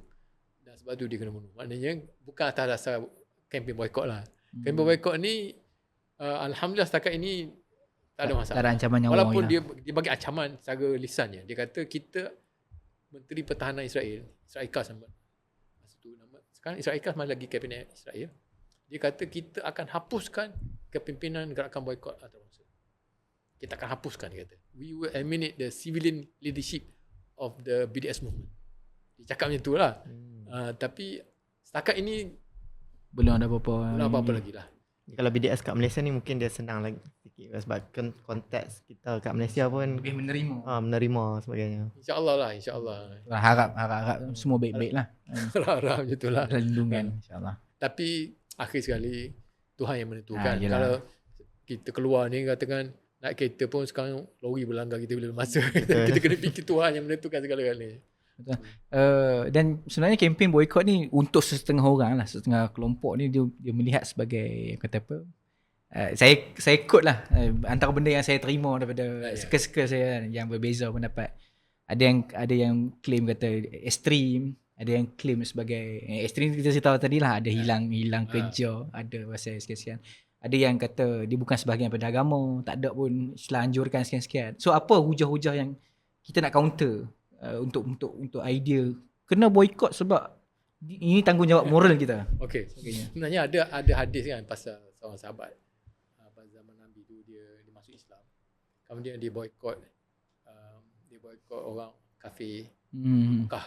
Kemudian susah gandum sebenarnya. Lepas tu sampai susah akhirnya dia orang kelaparan orang kafir. Kemudian Nabi kata okey, dia benarkan kawan tu tak apalah jual gandum kepada orang-orang kafir. Maknanya benda boykot ni dah berlaku kat zaman Nabi lagi. Dan dia digunakan oleh sahabat untuk menentang kezaliman orang-orang kafir Quraisy terhadap pada orang Islam kan. Kemudian ulama-ulama dah bincang lama dah. Boykot Israel sebagai contoh. Ini ulama yang buat keputusan. Syekh Yusuf Qaradawi kata kita tak dibenarkan pergi ke Palestin, Baitul Maqdis dan Masjid Aqsa selagi tak bebas. Itu boykot lah tu. Dan kita tak boleh berniaga dengan Israel. Itu Syekh Qaradawi kata, Syekh Al-Azhar, dia ada satu perhimpunan ulama-ulama Al-Azhar buat keputusan fatwa bahawa tidak boleh berniaga dan membantu membekalkan apa senjata apa kan kepada Israel. Jadi itu dah lama. Itu dari segi fatwa ulama-ulama lah. Kalau kita pakai logik sekalipun kita pakai logik cukup lah katakan ada orang tengah melakukan kezaliman, pembunuhan, kata satu kumpulan bunuh orang. Adakah kita nak berniaga dengan kumpulan tersebut? Adakah kita tak? Mesti kita akan secara logik ni Mufti boleh cakap dia kata pakai logik cukup. Kalau orang tu zalim, bunuh orang, takkan kita nak berkawan dengan dia? Betul. Logik kan? Jadi pakai logik dah cukup. Sekarang ni apa yang dilakukan Israel ni dah melampau batas. Ratus-ratus ribu. Kalau sejak 48 beratus-ratus ribu lah orang Palestin. Tanah dia kena rampas dan sebagainya. Takkan lah kita tak faham bahawa kita akan boykot dia. Bagaimana pula dengan syarikat yang membantu kezaliman dia? Logik lah kan. Kalau orang yang sokong kezaliman, takkan kita nak berkawan dengan dia macam business as usual dengan pihak-pihak yang membantu kezaliman. Logik kan. Jadi kalau pakai fatwa, memang dah ada lama dah fatwa saya sebut tadi kan. Sekarang ni pun Kesatuan Ulama Muslimin Sedunia saya bertunjuk surat dia hantar kat saya. Kita sokong BDS Malaysia dan strategi gerakan BDS Malaysia, gerakan BDS dia kata kita sokong. Jadi kita dapat sokongan daripada ulama-ulama jugalah kan. Tak timbul isu tu kan. Jadi orang yang kata macam tak bukan sebahagian Islam ni memang pemikiran dia sempit lah kata ataupun myopik atau kan macam tak realistik ya. Lepas tu ada juga orang cakap kan kalau nak boykot ni kena boykot semua. Maksudnya apa iPhone lah apa semua. Semua benda lah. Itulah dia kata kena boykot semua. Ini kita nak ajar dia sebab tu kita bagi tahu dalam strategi kita tak pernah kata haram. Tak kata haram, kita pakai strategi. Dan sebab itu orang Palestin pun nampak bahawa gerakan BDS ni kita kena sokong sebab dia ada strategi. Dia boleh kita classify organic boycott, priority target, ada divestment, keluarkan saham, kita ada terancang mana yang kita fokus dulu. Jadi dengan supaya dia memberi kesan. Jadi kita tak kata fatwa, kita fatwa. Sebab yang nak fatwa akan senang katakan ada dalam parts ni mungkin ada bahagian yang datang daripada Israel tu. Dia punya micro iPhone banyak. Kalau nak kata haram, betul, bahagian tu kan. Jadi dia pening kepala lah. Betul tak? Jadi kita tak masuk fatwa-fatwa macam ni. Kita saya rasa memang yang jelas fatwa jangan bantu Israel. Cara nak kata fatwa menyokong perjuangan Palestin memang ada kan. Cara-caranya Serah kepada kemampuan individu tu lah. dan bijak pandai strategi orang-orang yang melakukan kerja-kerja boykot ni lah. Dia tahu mana-mana yang cara-cara yang paling berkesan kan. Betul. Untuk menyekat kezaliman Israel ni. Dalam konteks yang orang kata orang relatekan boykot dengan agama ni, contohnya isu hukum lah. Ada orang kata ni wajib boykot ni ataupun dia kata haram pakai benda ni. Sini dalam konteks yang begitulah. So mungkin orang nampak itu agak agak over ni lah. Overreact lah. Orang yang mungkin yang tak terlibat, tak ada pengalaman, dia senang. Dia pernah cakap kat saya, kenapa cakap je haram, katakan haram apa ni beli produk ni. Dia kata dia tak semudah itu kan. Bila you masuk haram halal ni, dia akan melibatkan banyak benda sebab dia barang ni pun banyak parts kan, banyak cerita, banyak, dia bukan simple macam tu. Jadi sebab tu ulama-ulama besar dia tak mudah tak keluarkan fatwa macam tu lah kan. Kalau ulama besar haram halal ni dia memang jaga-jaga kan. Jadi kita lebih baik kepada berfikir secara strategi.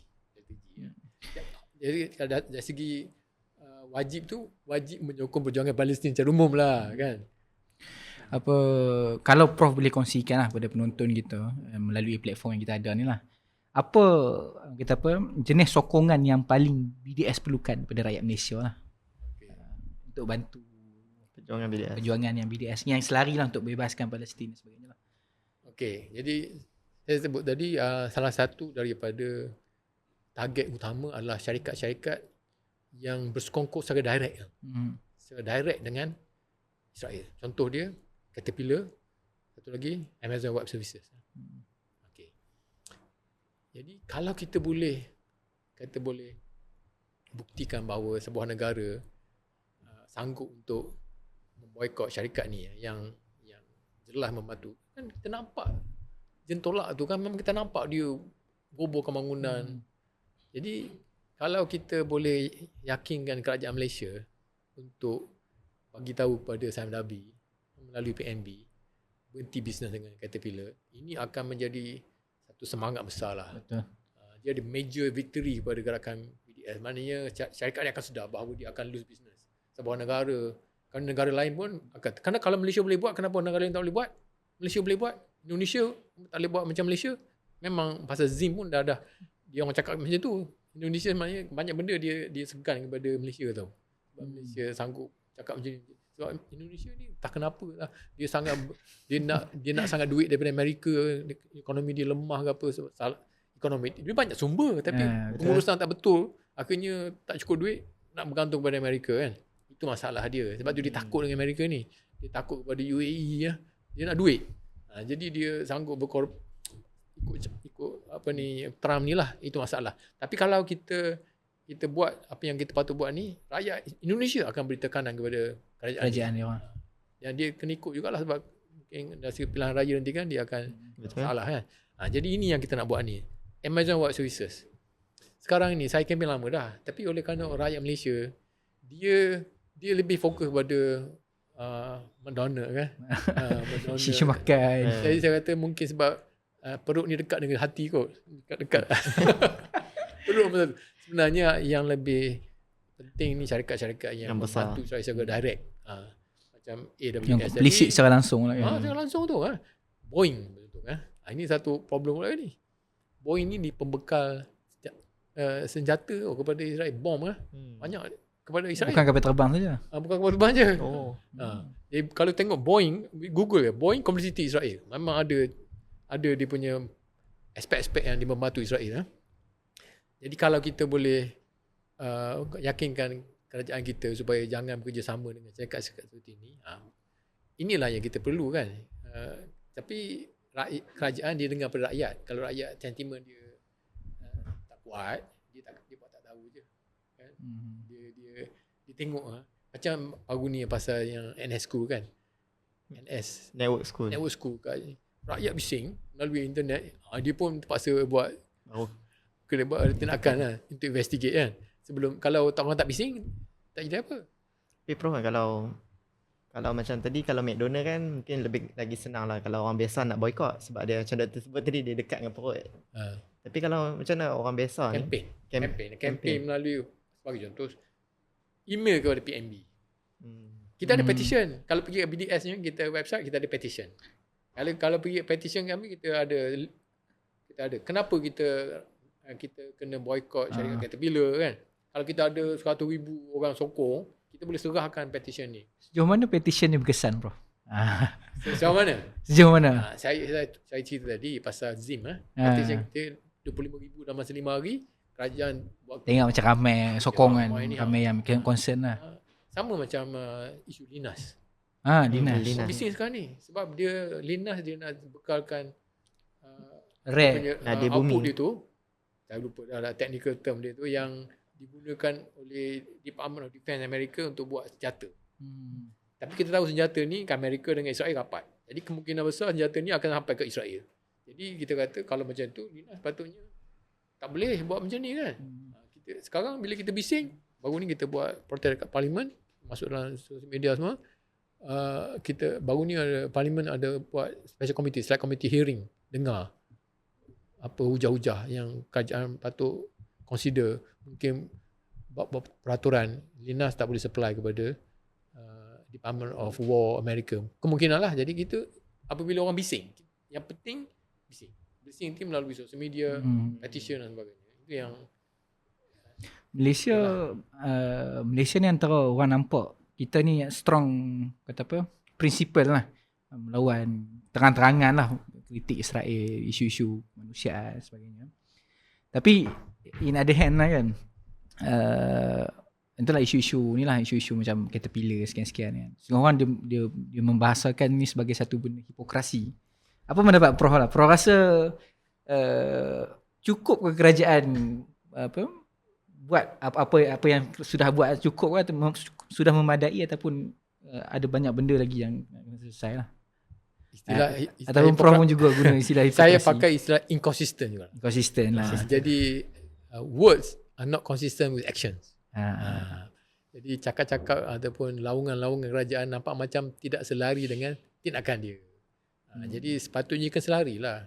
Kalau kita kata kita betul-betul sokong perjuangan Palestin, kenapa kita masih lagi berniaga dengan Caterpillar? Kenapa kita masih pergi kontrak kepada syarikat-syarikat AWS kan? Ini yang saya kata inconsistent tu. Terima kasih ganas sangat, kesal sangat. Betul-betul setuju kan. Inconsistent. Actions speak louder than words. Betul.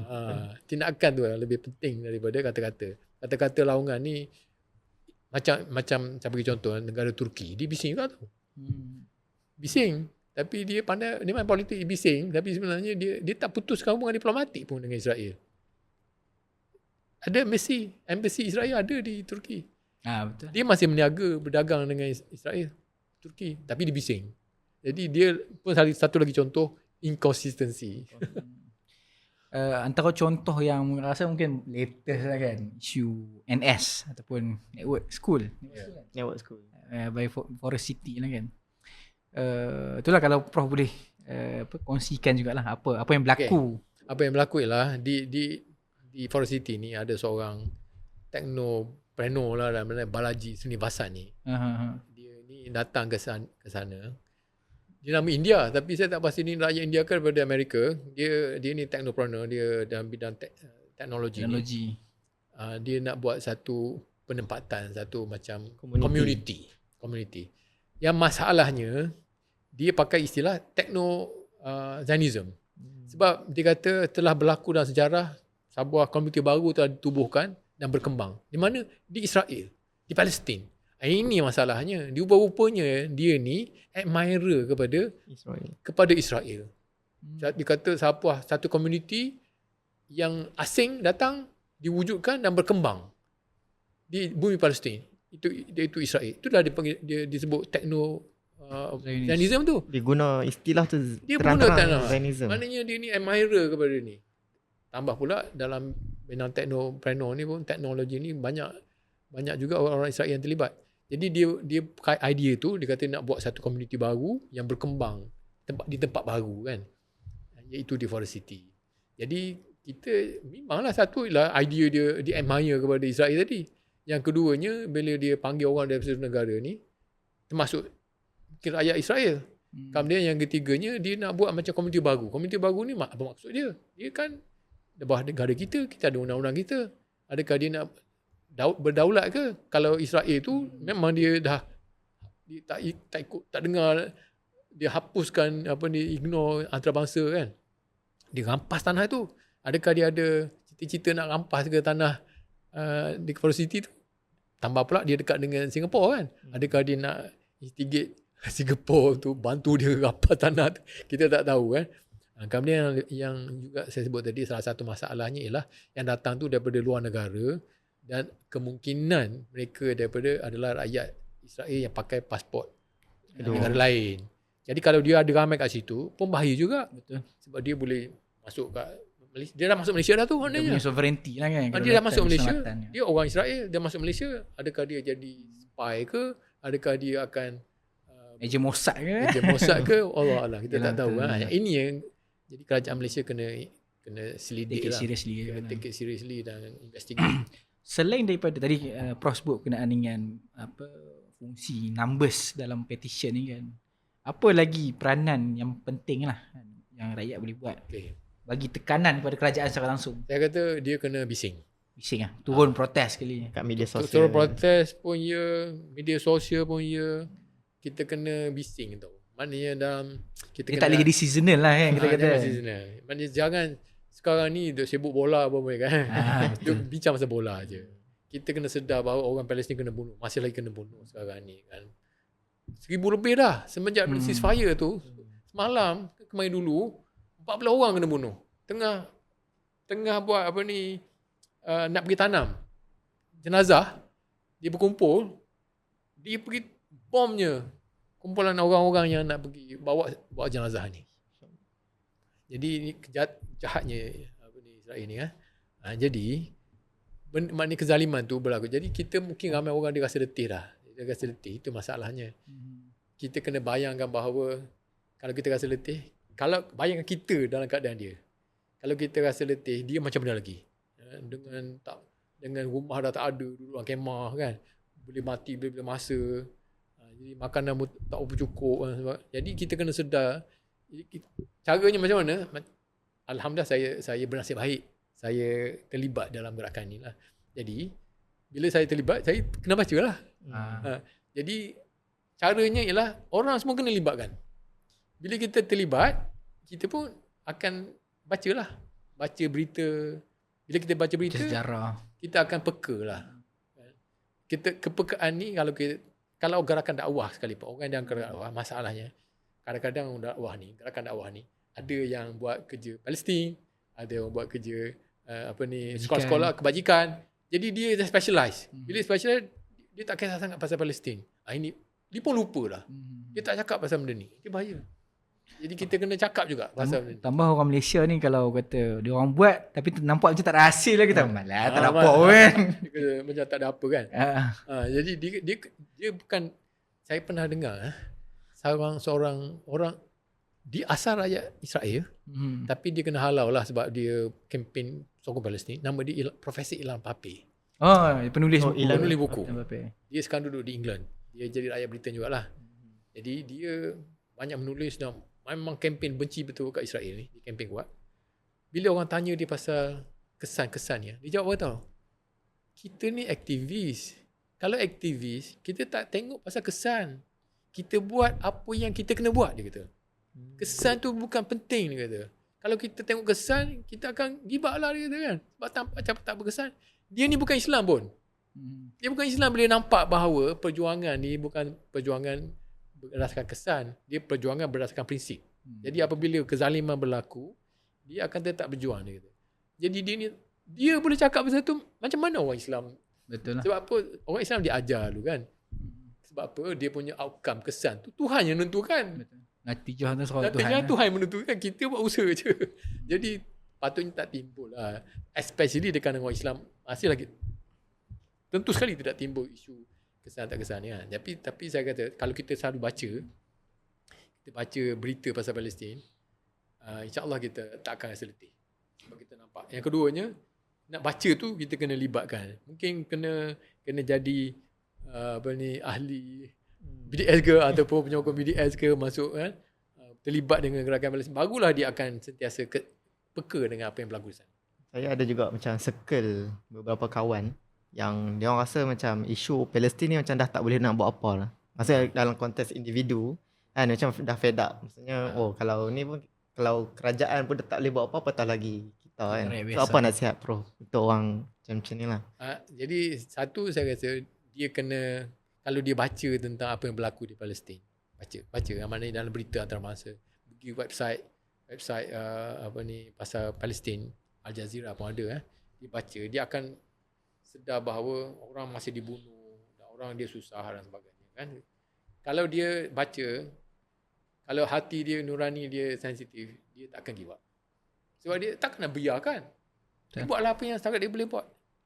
Jadi bila biasanya orang ni dia sengaja tak nak baca.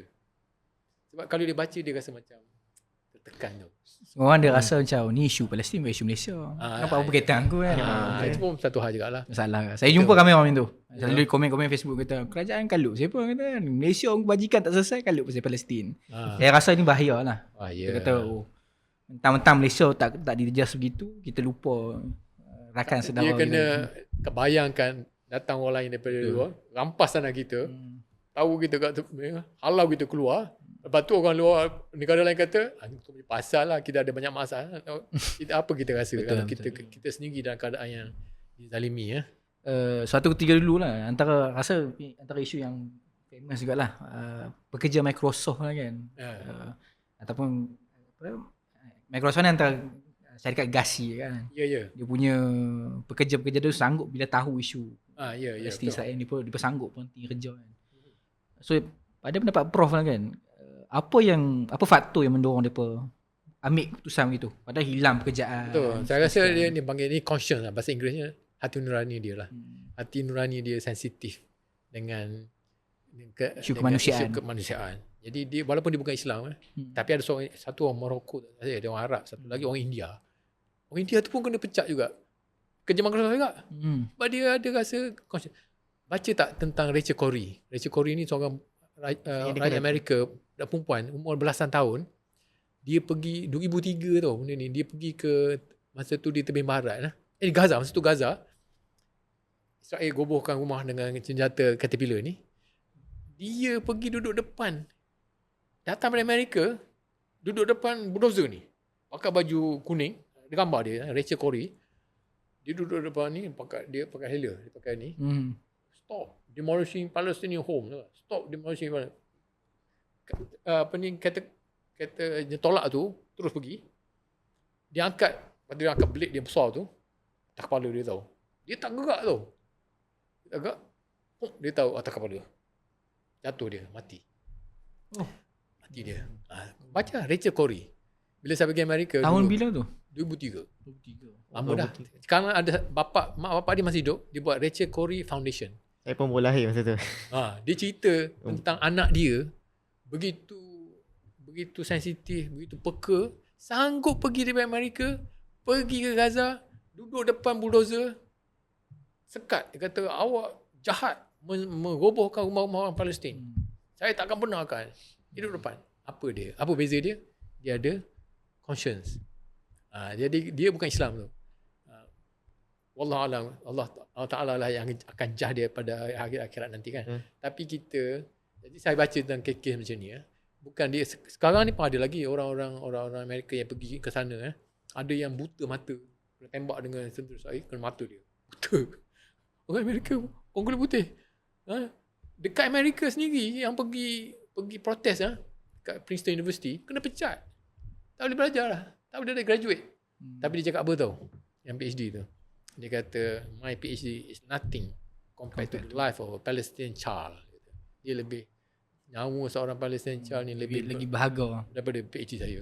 Dia sanggup. Jadi saya rasa ni menjawab soalan tu, hati nurani. Kalau hati nurani kita ni sensitif dengan kemanusiaan, kita susah nak tinggalkan. Saya akan rasa bersalah kalau saya tak buat apa-apa. Sedangkan orang kena bunuh dan sebagainya. Okay, terima kasih Prof. Saya rasa hari ni kita pun cover banyak topik daripada isu pengenalan kepada BDS and then macam mana idea boycott tu perlu diimplementasi, yang sama juga divest dan juga sanctions lah, sekatan terhadap syarikat-syarikat yang berkaitan dengan Israel.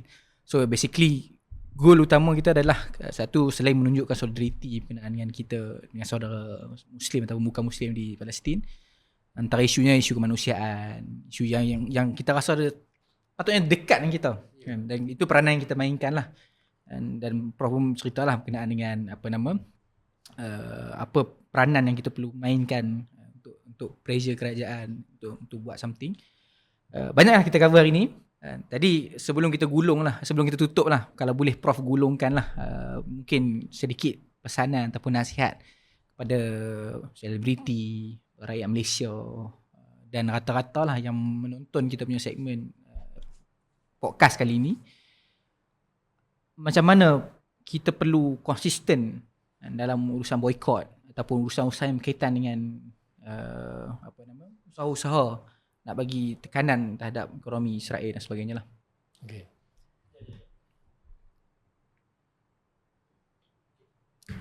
Jadi saya andaikan kebanyakan daripada yang menonton ni orang Islam lah. Saya andaikan lah. Jadi atas dasar kalau Islam kita sedar bahawa tanggungjawab kita sebagai orang Islam untuk melakukan apa yang kita boleh buat lah untuk menyekat kezaliman. Ma'ra minkum munkaran falyughayyiru biadi fa illam yastati' bilisani fa illam yastati' qalbi wa dzalika amrul iman, kan. Maknanya buat setakat yang kamu mampulah untuk menyekat kemungkaran yang sangat besar sedang berlaku di bumi Palestin. Tanah orang Palestin tanah orang bumi Palestin ni bumi wakaf, kan. Masjid Al-Aqsa tu adalah milik orang Islam semua. Kita bertanggungjawab dia akan dirampas ataupun sedang dirancang untuk dirampas oleh orang Zionis. Kalau kita buat tak tahu apa, kita akan dipersoalkan pada hari akhirat. Orang Islam kena bunuh dah 70,000, 73,000 semenjak Oktober. Sebelum itu dah. Kan? Wanita-wanita kena rogol sekarang ni. Kalau baca tentang kezaliman seksual, lagi dahsyat tau. Dia rogol dalam penjara, perempuan, lelaki, pakai anjing pun ada. Allah. Dia gunakan anjing yang dia latih untuk rogol wanita. Bayangkan, ambil gambar grup group rape, maknanya wanita-wanita kena dalam penjara. Ada yang mengandung, wanita muda Palestin yang dirogol mengandung pun berlaku sekarang ni. Jadi takkan kita tak nak buat apa-apa, kita buat tak tahu je ke? Tuhan akan tanya kita pada hari akhirat. Jadi kita kena buat sesuatu. Jadi buat sesuatu ni, apakah outcome dia nanti? Saya sebut tadi, Tuhan yang akan menentukan. Sebenarnya Tuhan tak perlu pun kita semua untuk buat apa-apa pun. Dia suruh kita buat. Tapi yang akan menentukan adalah Allah Ta'ala. Saya nampak sebenarnya, secara ikhlas saya nampak bahawa insya-Allah Zionis akan jatuh. Sebab apa saya kata begitu? Sebab apa? Penyokong utama dia, pembantu utama dia adalah Amerika Syarikat. Pembantu utama dia. Negara lain macam-macam, Amerika buat tak tahu, tak boleh buat apa. Kan? Jadi, pembekal utama senjata, Amerika Syarikat. Pembekal duit, Amerika Syarikat. Tapi sekarang ni, rakyat dia susah sekarang ni. Rakyat dia susah. Ekonomi riba, bidang saya, satu ekonomi dah.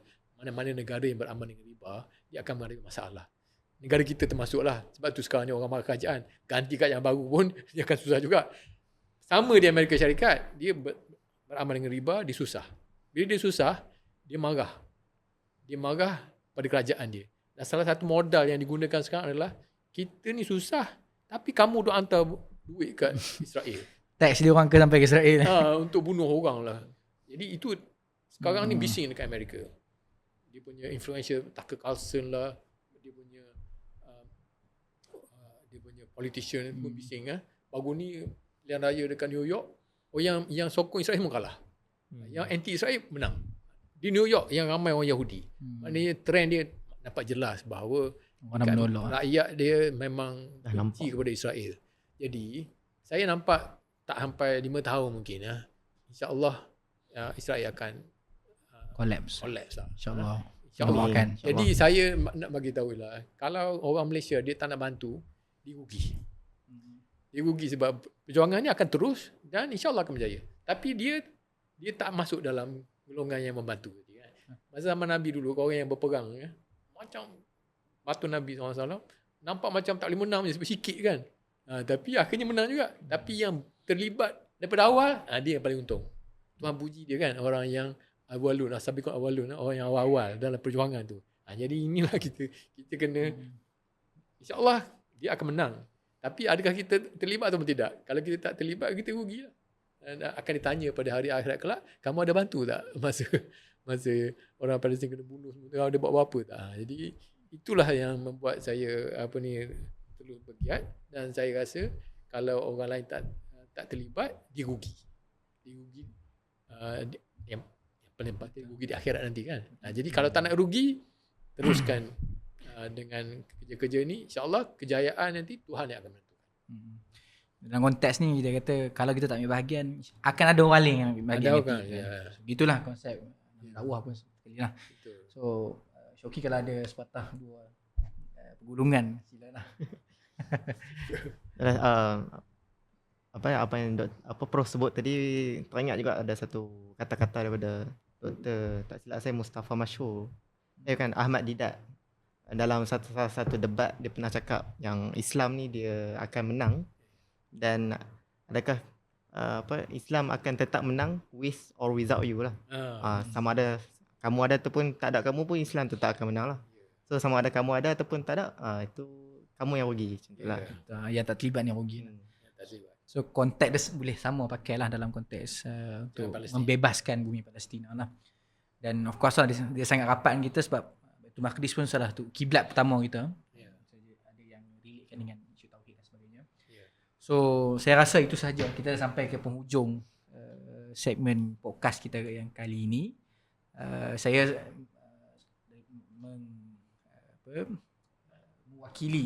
mewakili penganjur lah, dan ingin mengucapkan ribuan terima kasih kepada Profesor Sudi mencemar duli datang ke studio ni dan kongsikan lah berkenaan dengan gerakan-gerakan boikot yang sepatutnya kita terlibat jugalah. Itu kita kata benda yang paling kita senang lah, tak perlu angkat senjata, dan mungkin kita tambah dengan doa lah supaya bumi Palestin merdeka dekat lah, insyaAllah.